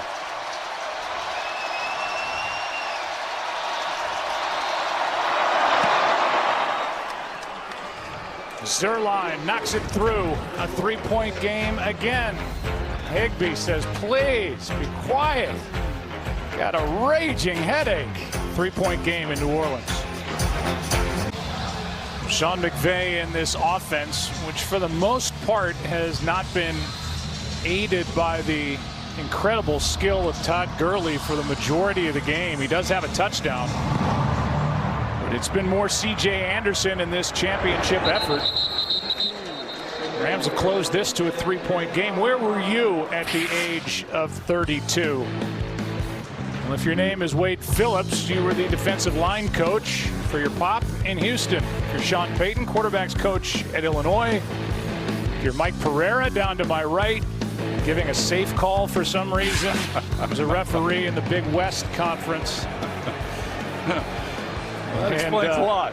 Former quarterbacks coach at Illinois, who played quarterback at Eastern Illinois, is now sending the plays into Drew Brees, the 12-time Pro Bowl quarterback and Super Bowl 44 MVP from the 25, leading by 3 to the sideline, wide open, Traquan Smith. Smith, the rookie, had a huge game against Philly week 11. 10 catches, 157 yards, and a touchdown. He gets 10 here, and this is his first catch of the game. Yeah, he had the big game, like you said, and then, he didn't make much of an impact after that. He got more playing time once Ted Ginn was injured. Right now, though, the guy that they've had a hard time incorporating is Michael Thomas, considering his game the last time they played, as well as what he was able to do against Philadelphia last week. But just 3 receptions. Fake it to Kamara. That ball came out funny, but it's still completed to Thomas. And he gets 9.5 with under 2.5 to go in the third quarter. I couldn't tell if Dante Fowler, he was the one pressuring from the right. Looked like he sure did based on the way the ball came out. He got his hand on it, and usually that's enough for an incompletion, but it's still on target, and Thomas makes a play. 4 catches in this one for Thomas, 36 yards. After the record-setting day against the Eagles last week, 12 for 171. Here's Ingram with a first down to midfield. Game of 6. Saturday, it's a huge welterweight title fight as undefeated Keith Thurman defends his belt against Josecito Lopez. Live from Barclays Center, Saturday at 8 Eastern, 5 Pacific, only on Fox and the Fox Sports app. They just ran Taysom Hill back out onto the field. How about that? The total yards dead even with under 1.5 minutes to go in the third quarter in this championship game. Hill at quarterback. Ball's out. Kamara got right back on it. A loss of 1. Yeah, he's Kamara, it's not a great pocket. He's trying to get the ball, but those are some of the things that, it's not as consistent. Obviously, they practice these things, but he's taken a heck of a lot more handoffs from Drew Brees than he has Taysom Hill, and that could have been costly. That's an area where this Rams defense was good throughout the regular season. They've not been able to create a takeaway in this game. Had a chance there. Brees He's able to complete it to Ingram, and then he gets hit hard by Mark Barron. Aaron Donald on that previous play got his hand in there on that exchange. But Kamara got right back on it. Yeah, I mean, just, that could have been devastating, giving the ball back to the Rams after their last drive at midfield. But if nothing else, it's created now a 3rd and 7 as opposed to something maybe a little bit shorter, even possibly a first down with that last completion. That's it for 3 quarters in this NFC Championship game. Top 2 seeds going at it. Back after this from your local Fox station. Back to the NFC Championship presented by Intuit TurboTax live at the Mercedes-Benz Superdome. Aerial coverage is brought to you by State Farm. It's the 20th of January 2019. The winner of this game takes on the winner of the game upcoming on CBS between the Patriots and the home team, Kansas City Chiefs. There's a big down right now by this Rams defense. They convert. There's a good chance the Saints are going to come away with more points on this possession. Looks like they're going to try to bring some pressure. Right here, expect him. That's Fowler off the edge. Breeze throws, a lot of contact, no flag. Mikel Roby-Coleman was there defending, and it was Ted Ginn, the target. And let's look at this again. It definitely looked to me like a hold. It didn't look like he was allowing him to come out of the break. He wanted to try to work back towards the boundary.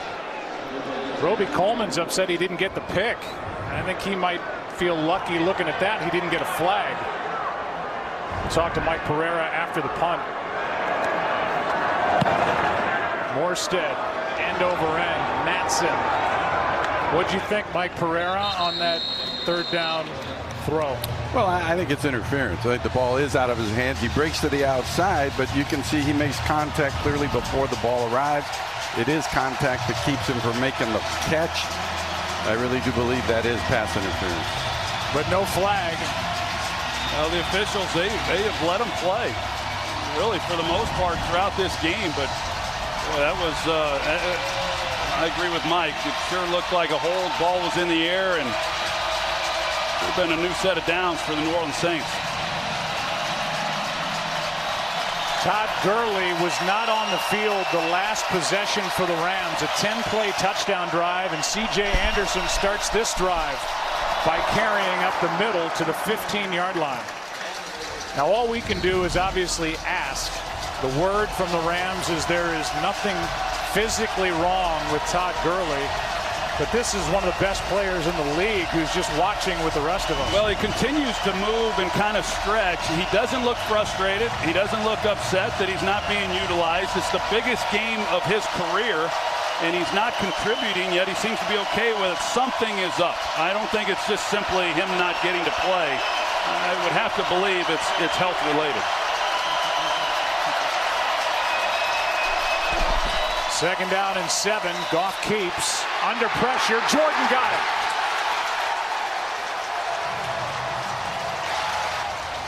And the man who is number 4 on the franchise all-time sack list, a loss of 8.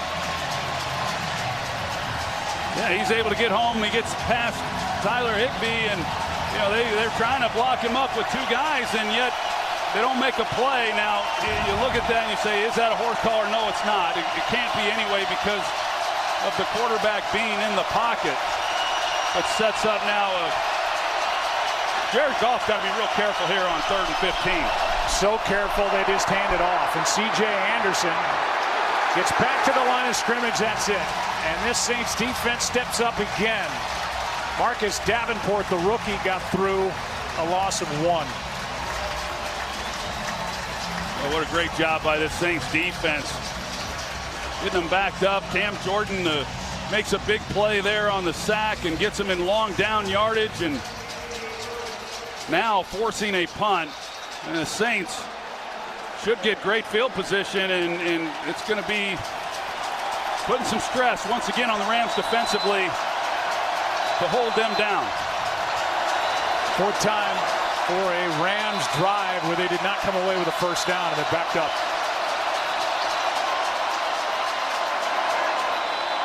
They give Hecker a little bit more room to operate if this is on the Saints. Neutral zone infraction. Defense number 91. 5-yard penalty. Still fourth down. Doesn't really end up costing much. You do get that extra 5 yards of breathing room for Hecker, but they're just trying to make a play here, get through, get a block. That was Trey Hendrickson. They were right at, the punter likes to be about 16 yards deep. He was right at about that with the ball on the 6.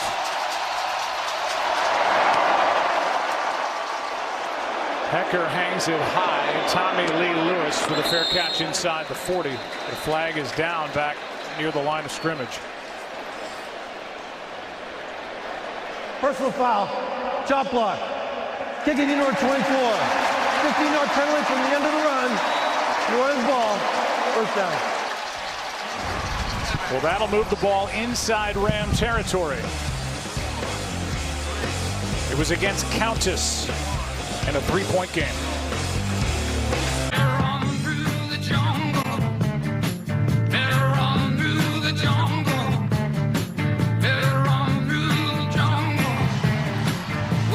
Three-point game.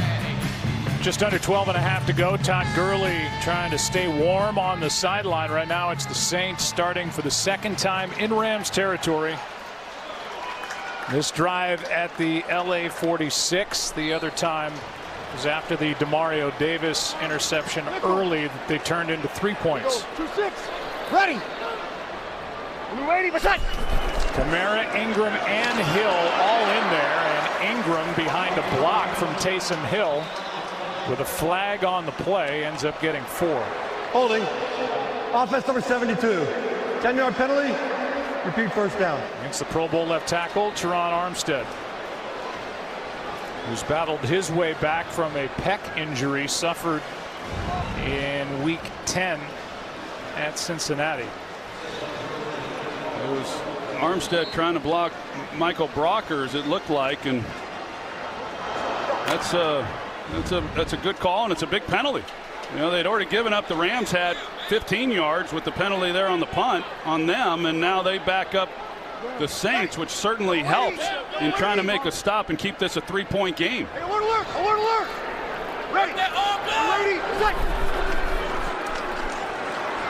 Breeze incomplete. Tight end Dan Arnold. Now 2nd and 20. Well, now they've seen about enough of Alvin Kamara coming out of the backfield. You see him here. Well, here's Ndamukong Suh, and he's going to come up. He's going to jam on Kamara, and they're going to take him out of the game. You remember back when the Patriots played the Rams in that Super Bowl and Marshall Faulk, they did a lot of those types of things. They did it throughout the game, though. But now you got Wade Phillips saying, all right, we've seen about enough of Alvin Kamara. He's got 10 receptions for 88 yards, and you come up with some different schemes to keep him from hurting them. Here is a handoff to Kamara. And he's right into the waiting arms of Ndamukong Suh. Rams are trying to get to their 4th Super Bowl in franchise history. They lost in '79. They won after the '99 season. Lost in the Super Bowl you're talking about to the Patriots after the '01 season as heavy favorites, and that was the start of the Bill and Tom show. And Tom Brady and Bill Belichick will go to work later today in Kansas City. So they got 7 guys deep at about 10 yards off the ball. The Rams do, just trying to keep everything in front of them, come up and rally to the football. 3rd and 17, and the pass nearly picked. Ginn was the target, and Nickel Roby-Coleman almost had it right in his gut. It's 4th down. It looked like Breeze had a chance. You know, if he leads Ted Ginn, I didn't see exactly what was out in front of Ted Ginn. This ball clearly behind Ginn. I don't know if Breeze just couldn't see maybe what was out in front and not knowing he's trying to pull him up in the hole. But if he leads them, they would have converted that 3rd down.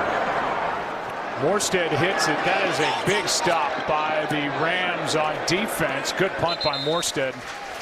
That drive started at the LA 46 and ended up going backward. 45-yard punt. 3rd-year pro Jared Goff back to the field, down 3. Back to the NFC Championship, presented by Intuit TurboTax Live. They've been making noise throughout the break. Todd Gurley is off the bike, into the huddle, and ready to go. He's played only 3 snaps this half. A guy who scored 21 total touchdowns for the year to lead the league. Worst starting field position for the Rams, down 3. Gurley gets it. Okafor makes the stop. Back to that long 3rd down attempt. Yeah, here's Corey Littleton in the middle, and you've got Ted Ginn who's running the in route, and I think it's Littleton that takes Breeze off the throw, but you're going to see that he clearly is running out of there, so all this room out in front. And had Breeze that led him, they convert, and then they obviously come away with some points if they're able to hit a field goal or get a touchdown, but a big misfire for an opportunity on Breeze. Here's Woods. Lattimore strong. He can cover, he can tackle, and that turns into a gain of 1. This is the 4th time the Rams have started a drive inside their own 20. 3rd and 3. Well, how big was that defensive stop by the Rams, not giving up any points, giving the Saints the ball on their own side of the 50. Rams are 3 for 10 on 3rd down.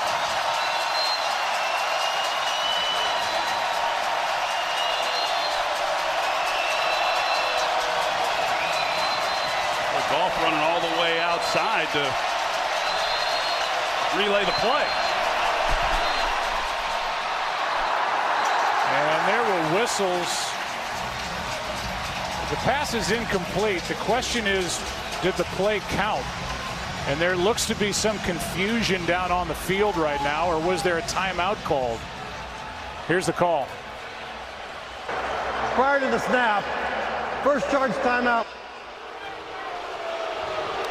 They granted the Rams a timeout prior to the snap. That's why half the players stopped playing, and there's him going out to talk to Gerald Everett prior to the play. Talking about Goff having to deliver the message verbally. Mike, did you see the timeout? You know, that's one of the things that's tough about the rule that we put in. We thought it was a good rule that the players didn't have to do it, but these last-second call timeouts, you never really see them. But in reality, anything that's close to the timeout versus the play clock, they're going to go with the timeout and void the foul. Well, in a smart timeout, you see Goff, he's running out to talk to Gerald Everett. I've never seen that in dealing with crowd noise, and McVay didn't like what he was seeing. He got the timeout called.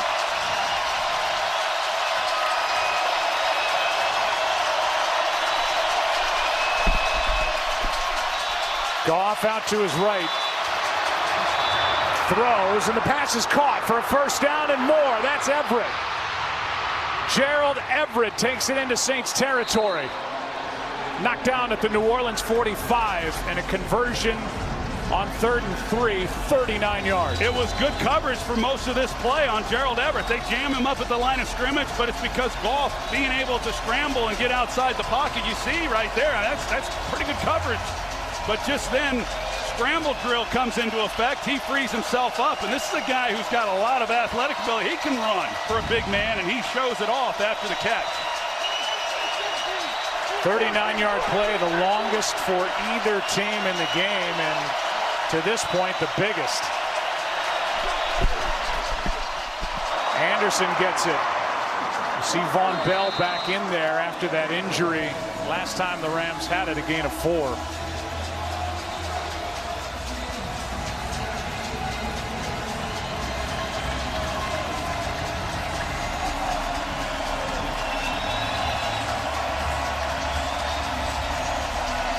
See the difference, week 9 during the regular season in yards, points, the punts, the 1st downs. But all that matters is it's a 3-point affair, and the winner goes to the Super Bowl. 2nd and 6.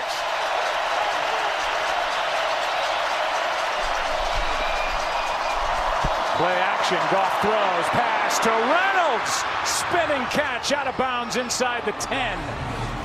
And they ended up on linebacker Demario Davis, a completion of 33. He starts inside, and they run the wheel route. So he's able to get up that boundary against a guy that can't run like he can, and that's a good design. We've seen a couple of times some mismatches that have favored the Rams receivers, and they've been able to capitalize. The Rams, the number 18 red zone team during the regular season. First and goal. Anderson carries. Takes it down inside the 5. Tyler Davison wrapped his big arms around C.J. Anderson, a gain of 2.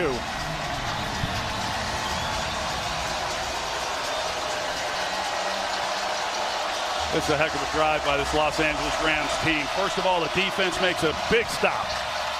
Considering where the Saints got the ball in their previous possession, this drive started on the 9-yard line, and here they are on the 5-yard line knocking on the door.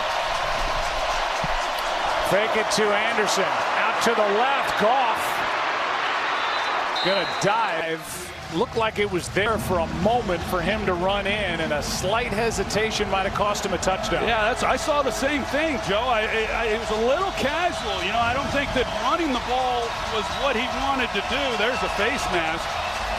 But it looked like once he got outside the pocket here, he could have just really gone after it. Now 3rd and goal.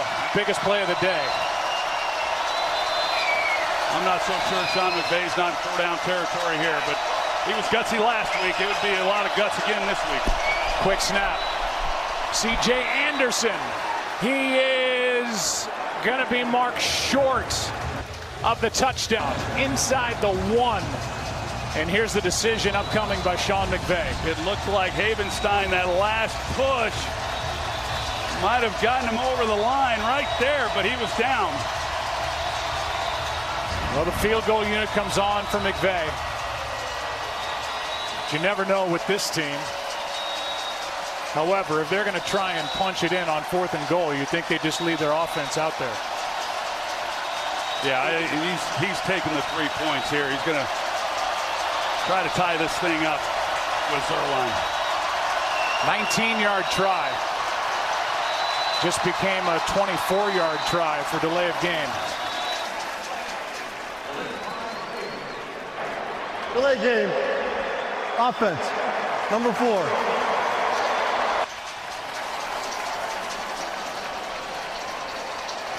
Zuerlein on the year in this range. 11 for 11. It's shorter than an extra point.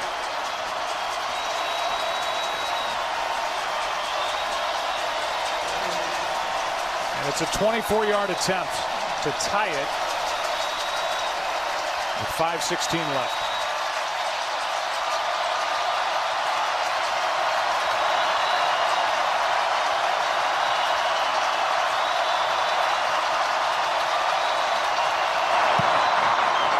Got it.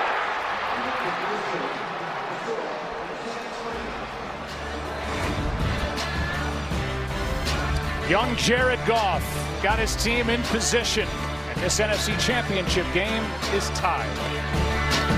America's loving the masked singer. Our own Terry Bradshaw was revealed last week. Find out who gets unmasked next this Wednesday, right here on Fox. You surprised that Sean McVay and the way they played all year and the aggressive nature of the young head coach and this young Rams team, they didn't go for the go-ahead points there on 4th down? You know, yeah, a little bit, just because of what he's done throughout the season, and especially last week, in saying, you know, we're going to be aggressive, but, you know, I also understand it. You get a chance to tie it up, and those are hard decisions to make, and that's why they pay those guys the big bucks to make them. Here is Kamara taking it out of the end zone. Gets a couple of blocks and a decent return out near the 30. Moment ago, over on the Rams sideline, safety John Johnson let his teammates know his thoughts. Leave it all out there! Let's go! Leave it out here! Leave it all out there! Let's go! Everything you got, leave it in New Orleans! Leave it right here! He had an audience, and the audience loved it. Just to finish on McVay, he went for it last week on 4th and goal from the 1 with his team up by 8 in the 4th quarter, and in essence ended the ball game. You could take the easy field goal, make it a 2-possession game, and instead he made it a 15-point affair. I will say it's a lot harder down there to get everybody coming off the ball at the same time on the road in a place like this. It's much harder to execute that play. So now Breeze starts with a completion to Austin Carr. It was picked off waivers last year from the Patriots. The Saints scored on their first 3 drives, 1 score over their last 6 possessions. It's 2nd and 5.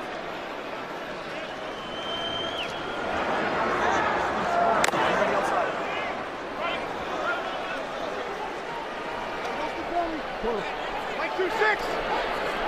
Ready. You ready? Set.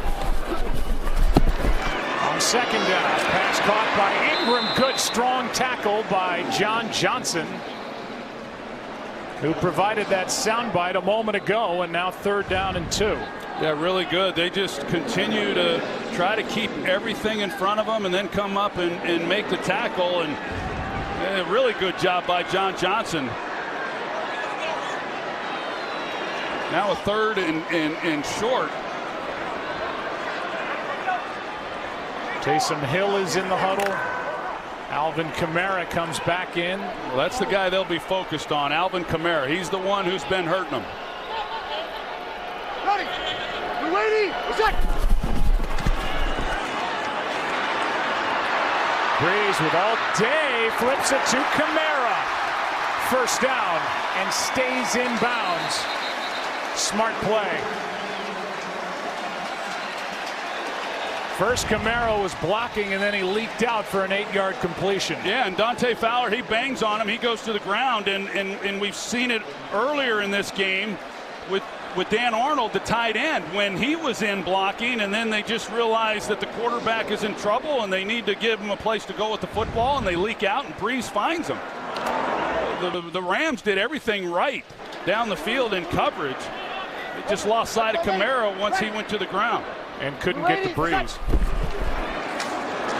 Here is Ingram, and there is Aaron Donald making a play. A loss of 2 for the reigning Defensive Player of the Year. Yeah, he just splits those 2 guys, hits that gap, and just no chance for Mark Ingram to go anywhere. Aaron Donald, since he came into the league, is the Rams' 2nd first-round pick in 2014, leads the league in tackles for a loss. That one lost 2. 2nd and 12. Ready. You ready? Set. Breeze airs it out. Ginn downfield. He's got it. 1st down inside the 15. At the 2-minute warning.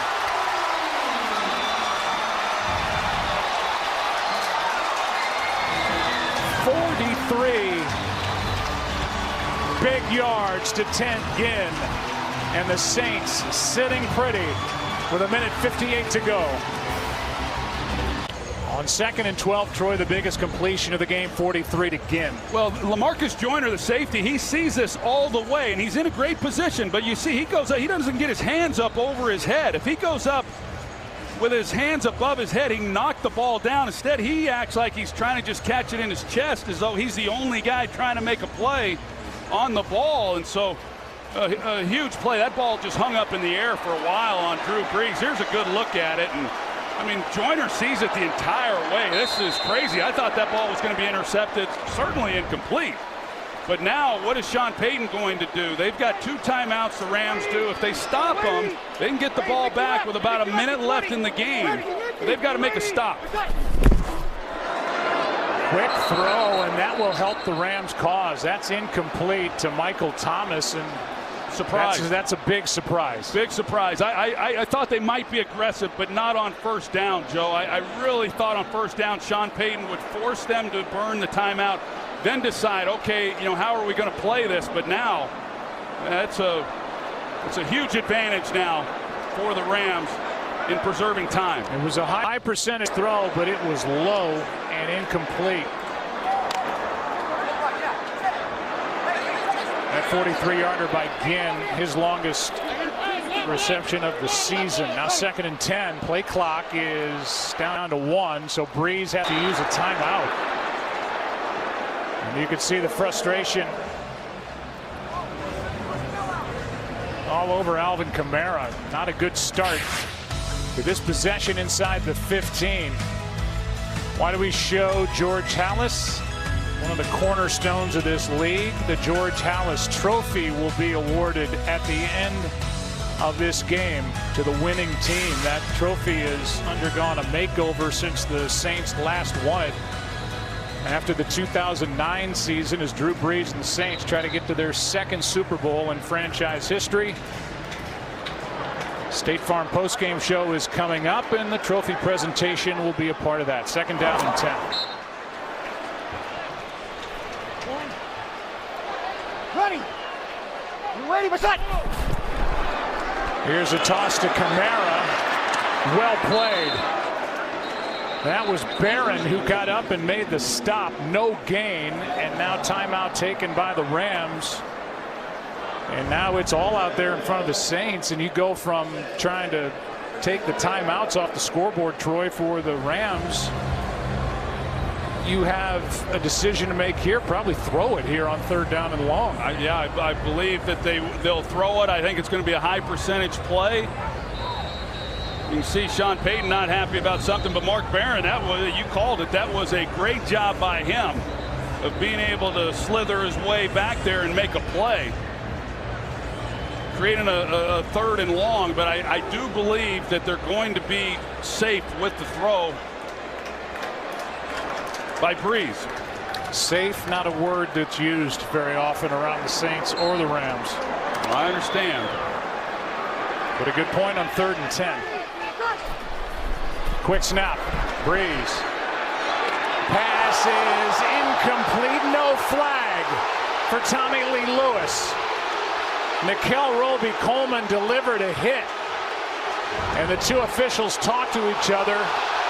Crowd's going crazy as there's no flag right on the Saints sideline. Well, if Nickel Roby-Coleman plays the ball, it's an interception. It's probably going the other way with it. I mean, the ball's on the other side of Roby-Coleman, but that should have been a penalty. And Sean Payton is justifiably upset. Mike Pereira, if that was a penalty, that would have in essence ended the game. Did you think it was a penalty? Yeah, I really do. I know it's easy in slow motion. They're close to bang bang, but that was early enough. Even high contact on the receiver. So you really could have had a foul either way. This for the lead. 31-yard try is good.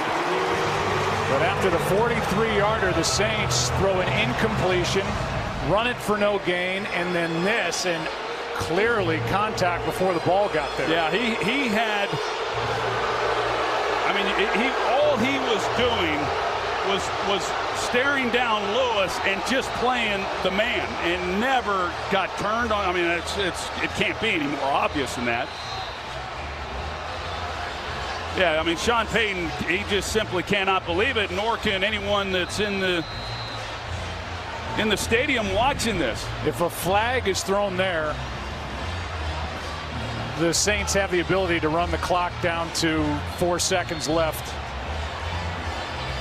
and end the game with a field goal try, a chip shot. Instead, the Rams will get the ball back, down by 3, with 1 timeout on the scoreboard and 1:41 left. Well, that sequence after that completion to Ted Ginn could not have gone worse for the Saints.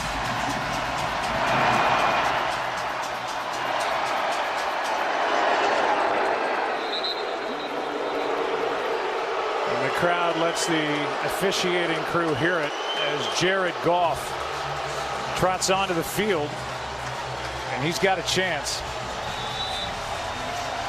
What he's done over the last 2 drives. He's been perfect, 7 for 7. Zerline, by the way, their kicker, has a ton of range. Both he and Lutz hit from over 60 yards out. during the pregame warm-ups. Well, they're needing roughly 35 yards or so to get Zuerlein in range from what his longest field goal is. Blitz from Davis. Goff hangs in. Pass incomplete for Reynolds. This Rams team lost a terrific young player in Cooper Kupp. When he went down with a torn ACL against Seattle in Week 10, Reynolds has stepped up. That was a drop. Cooper Kupp pictured.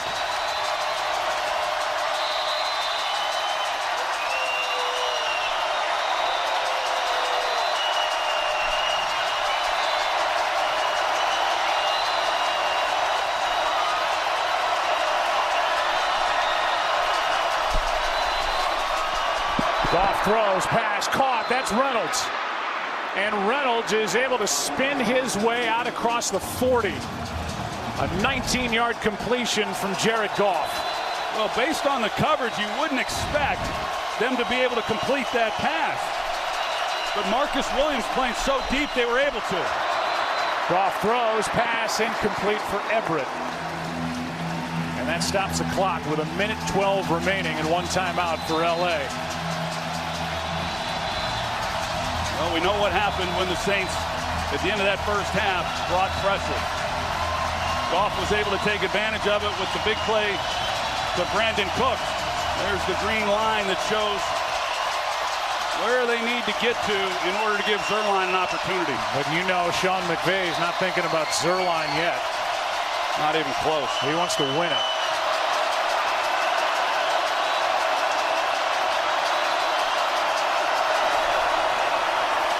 Second and 10, pass caught by Cooks. He goes down at the 49, a gain of 7. Davis out there for the Saints.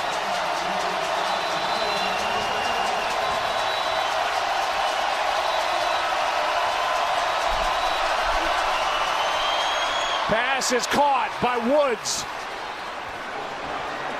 Coverage was broken, and Woods, if he was able to keep his feet, would have walked into the end zone. Yes, he would have scored had Goff had been able to get him a better throw. The middle was gone, and nobody really had an angle on him. See, P.J. Williams, he just kind of slips there and allows Robert Woods to get inside. He's able to keep his feet. Marcus Williams was the only one. I don't think he's able to make a play on him. In case you're wondering, if they don't get another yard, it would be a 51-yard try from this spot. Zuerlein hit earlier in this year, 56 yards here in this stadium, Week 9. Range not an issue.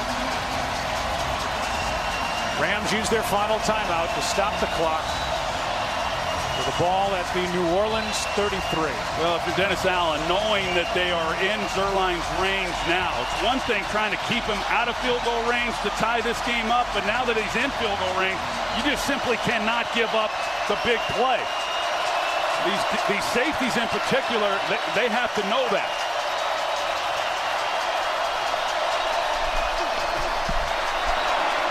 Goff to Gurley. Brought down from behind. Anzalone and Hendrickson on the tackle, a gain of 4, and the clock continues.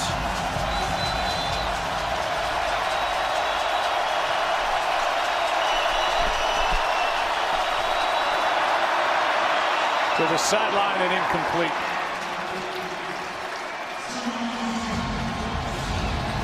You can see Sean Payton is still pleading his case. No call on this contact from Nickel Roby-Coleman on Tommy Lee Lewis.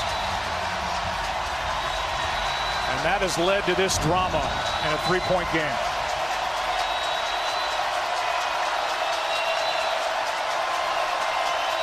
There's no timeout, so if they catch this and the clock's running, Goff has got to know the situation, and if it's short, they can't clock it. It's third down here if they're short of the first.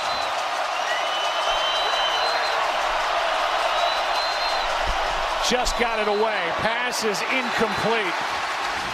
Now it's 4th down, and Zuerlein will come on for the biggest kick of his life. Well, Goff, he panicked a little bit and did not want to take a sack, and had he have hung in there, there wasn't enough pressure on him to throw it away like he did, but he had 2 guys, one taking the middle that could have been a huge play.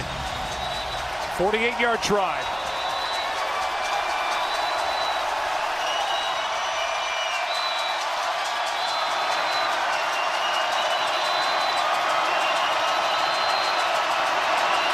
Timeout taken by the Saints prior to the snap. And a little more time for Zuerlein, who came in 68 of 75 over the last 2 years, to think about it. And I think that's probably what McVay's talking about with his young quarterback as Jared Goff came to the sideline. That 3rd down. Well, you could see, so you couldn't hear me. He instructed him for something, and it wasn't executed the way that he wanted. Now, Hecker, I think he definitely saw the official coming in to wave that off with the timeout from the Saints. But after he received the snap, he acted as though he would fake it. Surely, Sean McVay would not call a fake field goal here.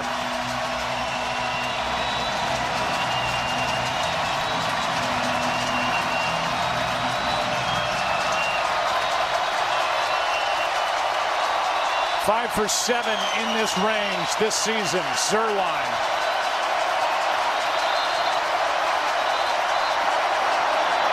The kick is good. Zuerlein clutch, and with 15 seconds left, we're tied at 23. It's a good thing he's got a draw and not a fade, because this ball looked like it was fading outside that right upright. As it started to waver a little bit, I didn't think it was going to come back, but it sure did. That's trusting your swing right there. Zuerlein's been so good in All-Pro last year, missed 5 games this season with a groin injury. And he's been good for this franchise going back to their days in St. Louis.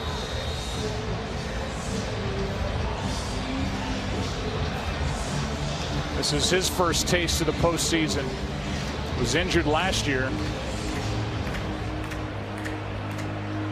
3 for 3 in this one. 6 for 7 against the Dallas Cowboys and now the New Orleans Saints.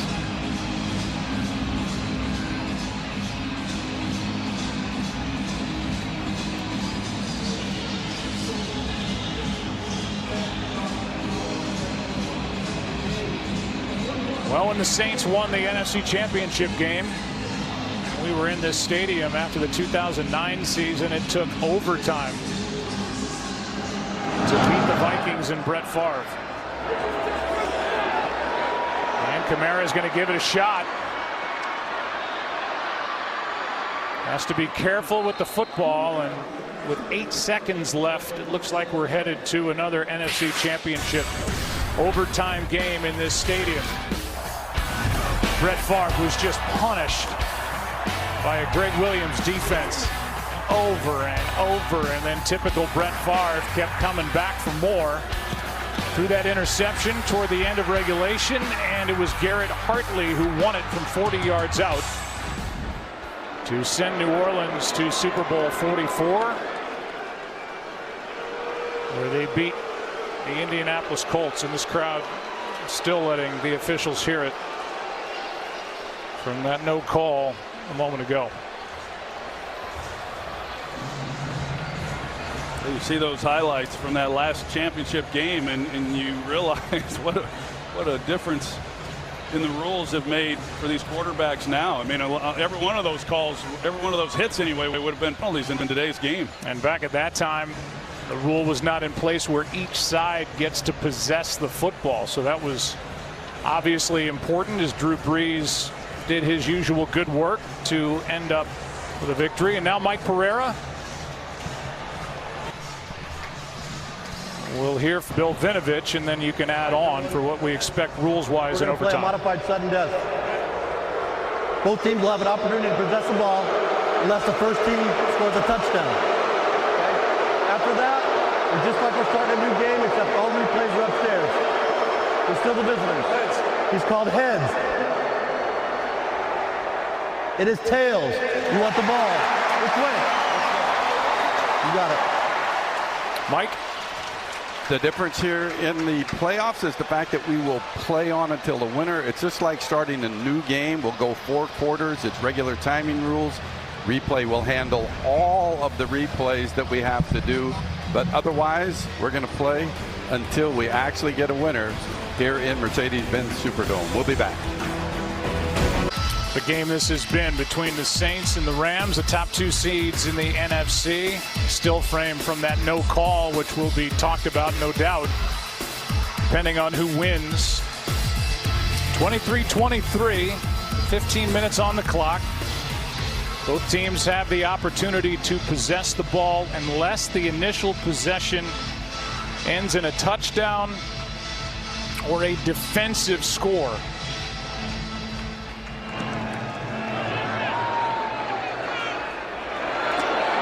Kamara brings it out and is careful as he tiptoes out of bounds, forced out by Hager. And they will mark him at the 26. Well, it seems kind of fitting that after 60 minutes of play, it's all knotted up. As you mentioned, these 2 teams, the best 2 teams in the NFC throughout the season. And we'll see who's going to punch their ticket to Super Bowl 53.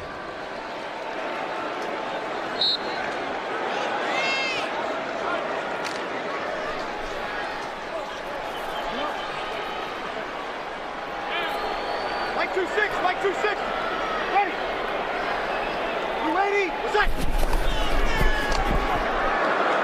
Breeze, that ball was batted down at the line of scrimmage. Had Thomas flashing across the middle of the field, looked to be open. Brockers got it. Yeah, he was definitely open, and he was going to pick up a nice gain. So Michael Brockers, he's able to keep that from happening because it was pretty soft there in the middle.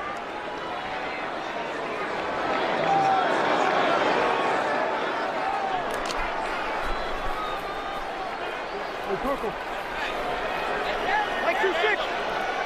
Hey, easy. Stay there. Yeah, stay there, stay there. Start the play. 52, ready. We ready? What's that? 2nd and 10. Breeze down the middle. Receiver stumbled. That was Arnold. And now a flag comes in.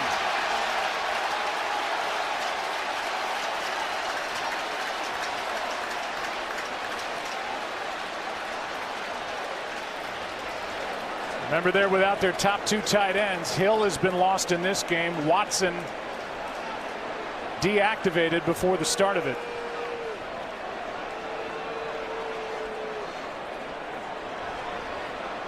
Pass interference. Defense number 26. Spot foul. Automatic first down. It's against Mark Barron right in the middle. Yeah, let's take a look at it. Right there is what they got the call. It's a pretty good call, considering they missed the one earlier that Sean Payton was so upset before the end of regulation. That was not much, but the correct call.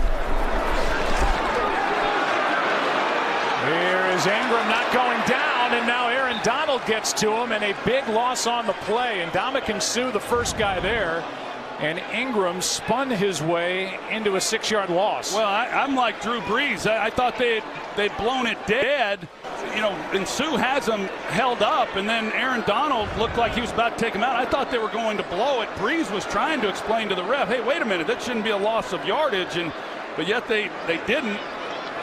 Wound up benefiting the Rams. Again, the Saints win this game on this possession if they score a touchdown.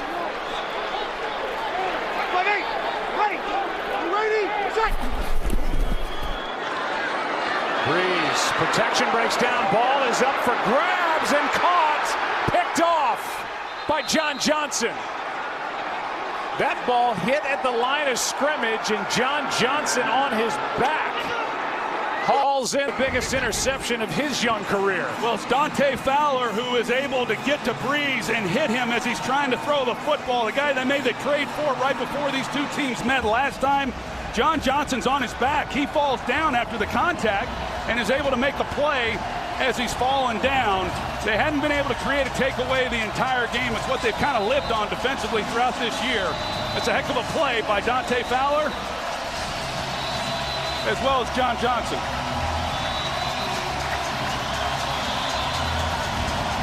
And it gives the Rams the football at their own 46 with their best starting field position of the game.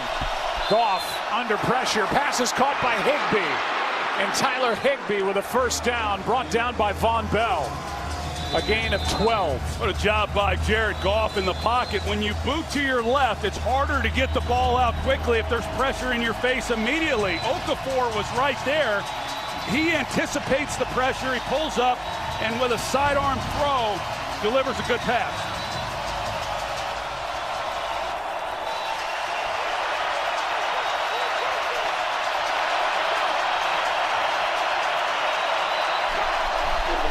Blitz, ball is bobbled, and Anderson just able to get the handle again.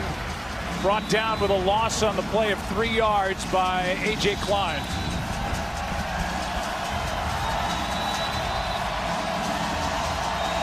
Well, they were fortunate there not to put the ball on the ground. You have to secure the football, but the loss of yardage now puts them behind the sticks.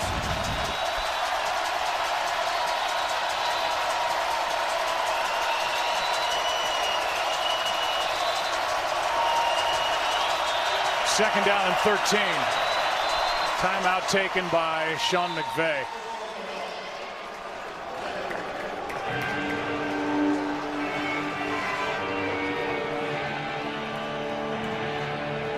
Well, you look at where they are right now, Joe. I mean, Goff just has to realize that he doesn't necessarily have to pick up this first down. He just get a few more yards. They're in a position right now, it'd be a 63-yard field goal that they could certainly make the attempt.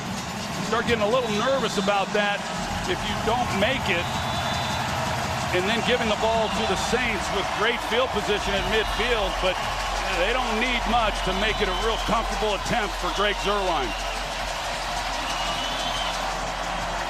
You saw Todd Gurley on the sideline. This young team on the road. They get 4 carries for 10 yards from Gurley, and yet here they are with a chance to win it. Here's Goff throwing. Higbee makes the catch. And what a job by Jared Goff. He had Von Bell all over him and able to spin and throw and complete it for 6. Well, they're trying to block, sorry, Joe, they're trying to block Cam Jordan with Gerald Everett, and he's not able to do it. Cam Jordan had a free shot on Goff, and that's 2 plays now where they could have very easily have been lost yardage, and he gets the ball out, not only avoiding the sack, but completions and positive gains. Yeah, it was Bell and Jordan. What a job by Goff. And now 3rd down and 7. It would be a 57-yard try from this spot. And if they do in fact throw it, Goff has to know he just simply cannot take a sack. Safe throw. Cooks drops it. And that will bring on Greg Zuerlein to try and send the Rams to the Super Bowl. Here's the pressure by Dante Fowler, who got his hands up. What ended up being an interception. It has led to this opportunity for the Rams to win it. 57-yard try. And Sean Payton takes a timeout.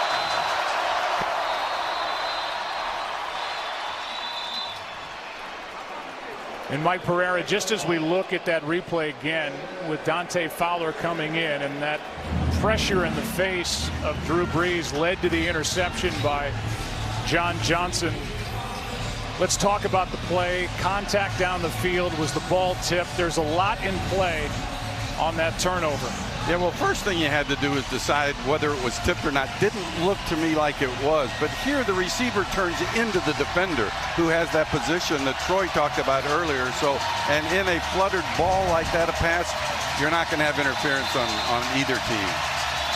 That was the first turnover by the Saints in this game. And this 57-yard try would be a Rams postseason record if it's good, and would send Los Angeles to Super Bowl 53.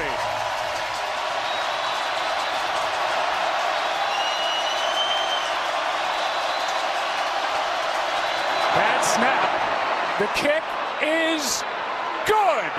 Rams win it, and on to Super Bowl 53 they go.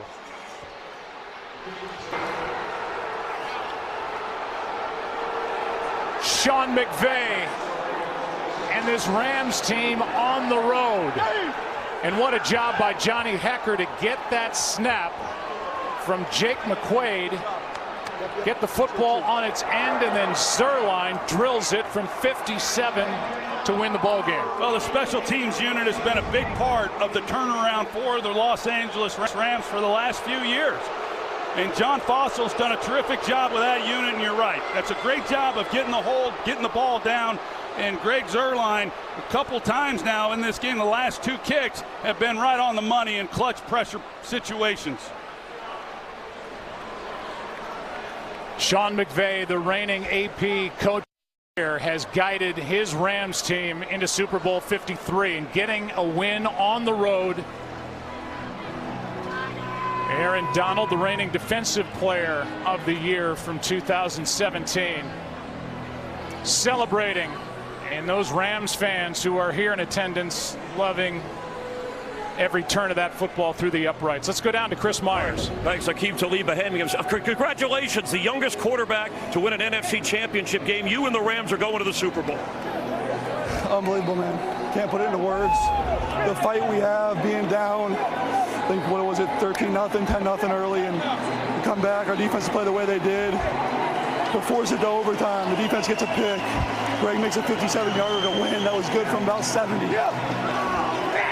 Unbelievable. All right, so tell us about when you got the ball in overtime after the interception. Were you thinking just get in field goal range? All you needed was points to win it. Talk to us about that offensive approach. Yeah, just trying to score. Just trying to get in field goal range. Actually messed a couple things up there on a couple of those plays, but was able to get the ball at to Tyler there, and he made a play. There was a stretch in there where you were 7 for 7 in 2 back-to-back drives to bring this team back. Had to make an adjustment with Todd Gurley not playing a lot in the game. What was the adjustment? Yeah, you just had to feed off of what we were doing, and CJ was running the ball well, and I expect Todd to have a hell of a game in the Super Bowl, though, and I can't believe I'm even saying that. It's surreal, but we're ready to go, and I know Todd's ready to go. All right, and finally, low-key, you can celebrate, you can smile, have fun. Let's have fun, Chris. All right, have fun. All right, thank you. Good luck to you, Joe. All right, Chris, thank you. Well, the Rams become the first road team to win a conference title game in 6 years. This will be talked about plenty. The non-call on Nickel Roby-Coleman on that early contact on Tommy Lee Lewis. But as it stands, the Rams, who never led throughout the game, get the game-winning field goal in overtime. Back after this.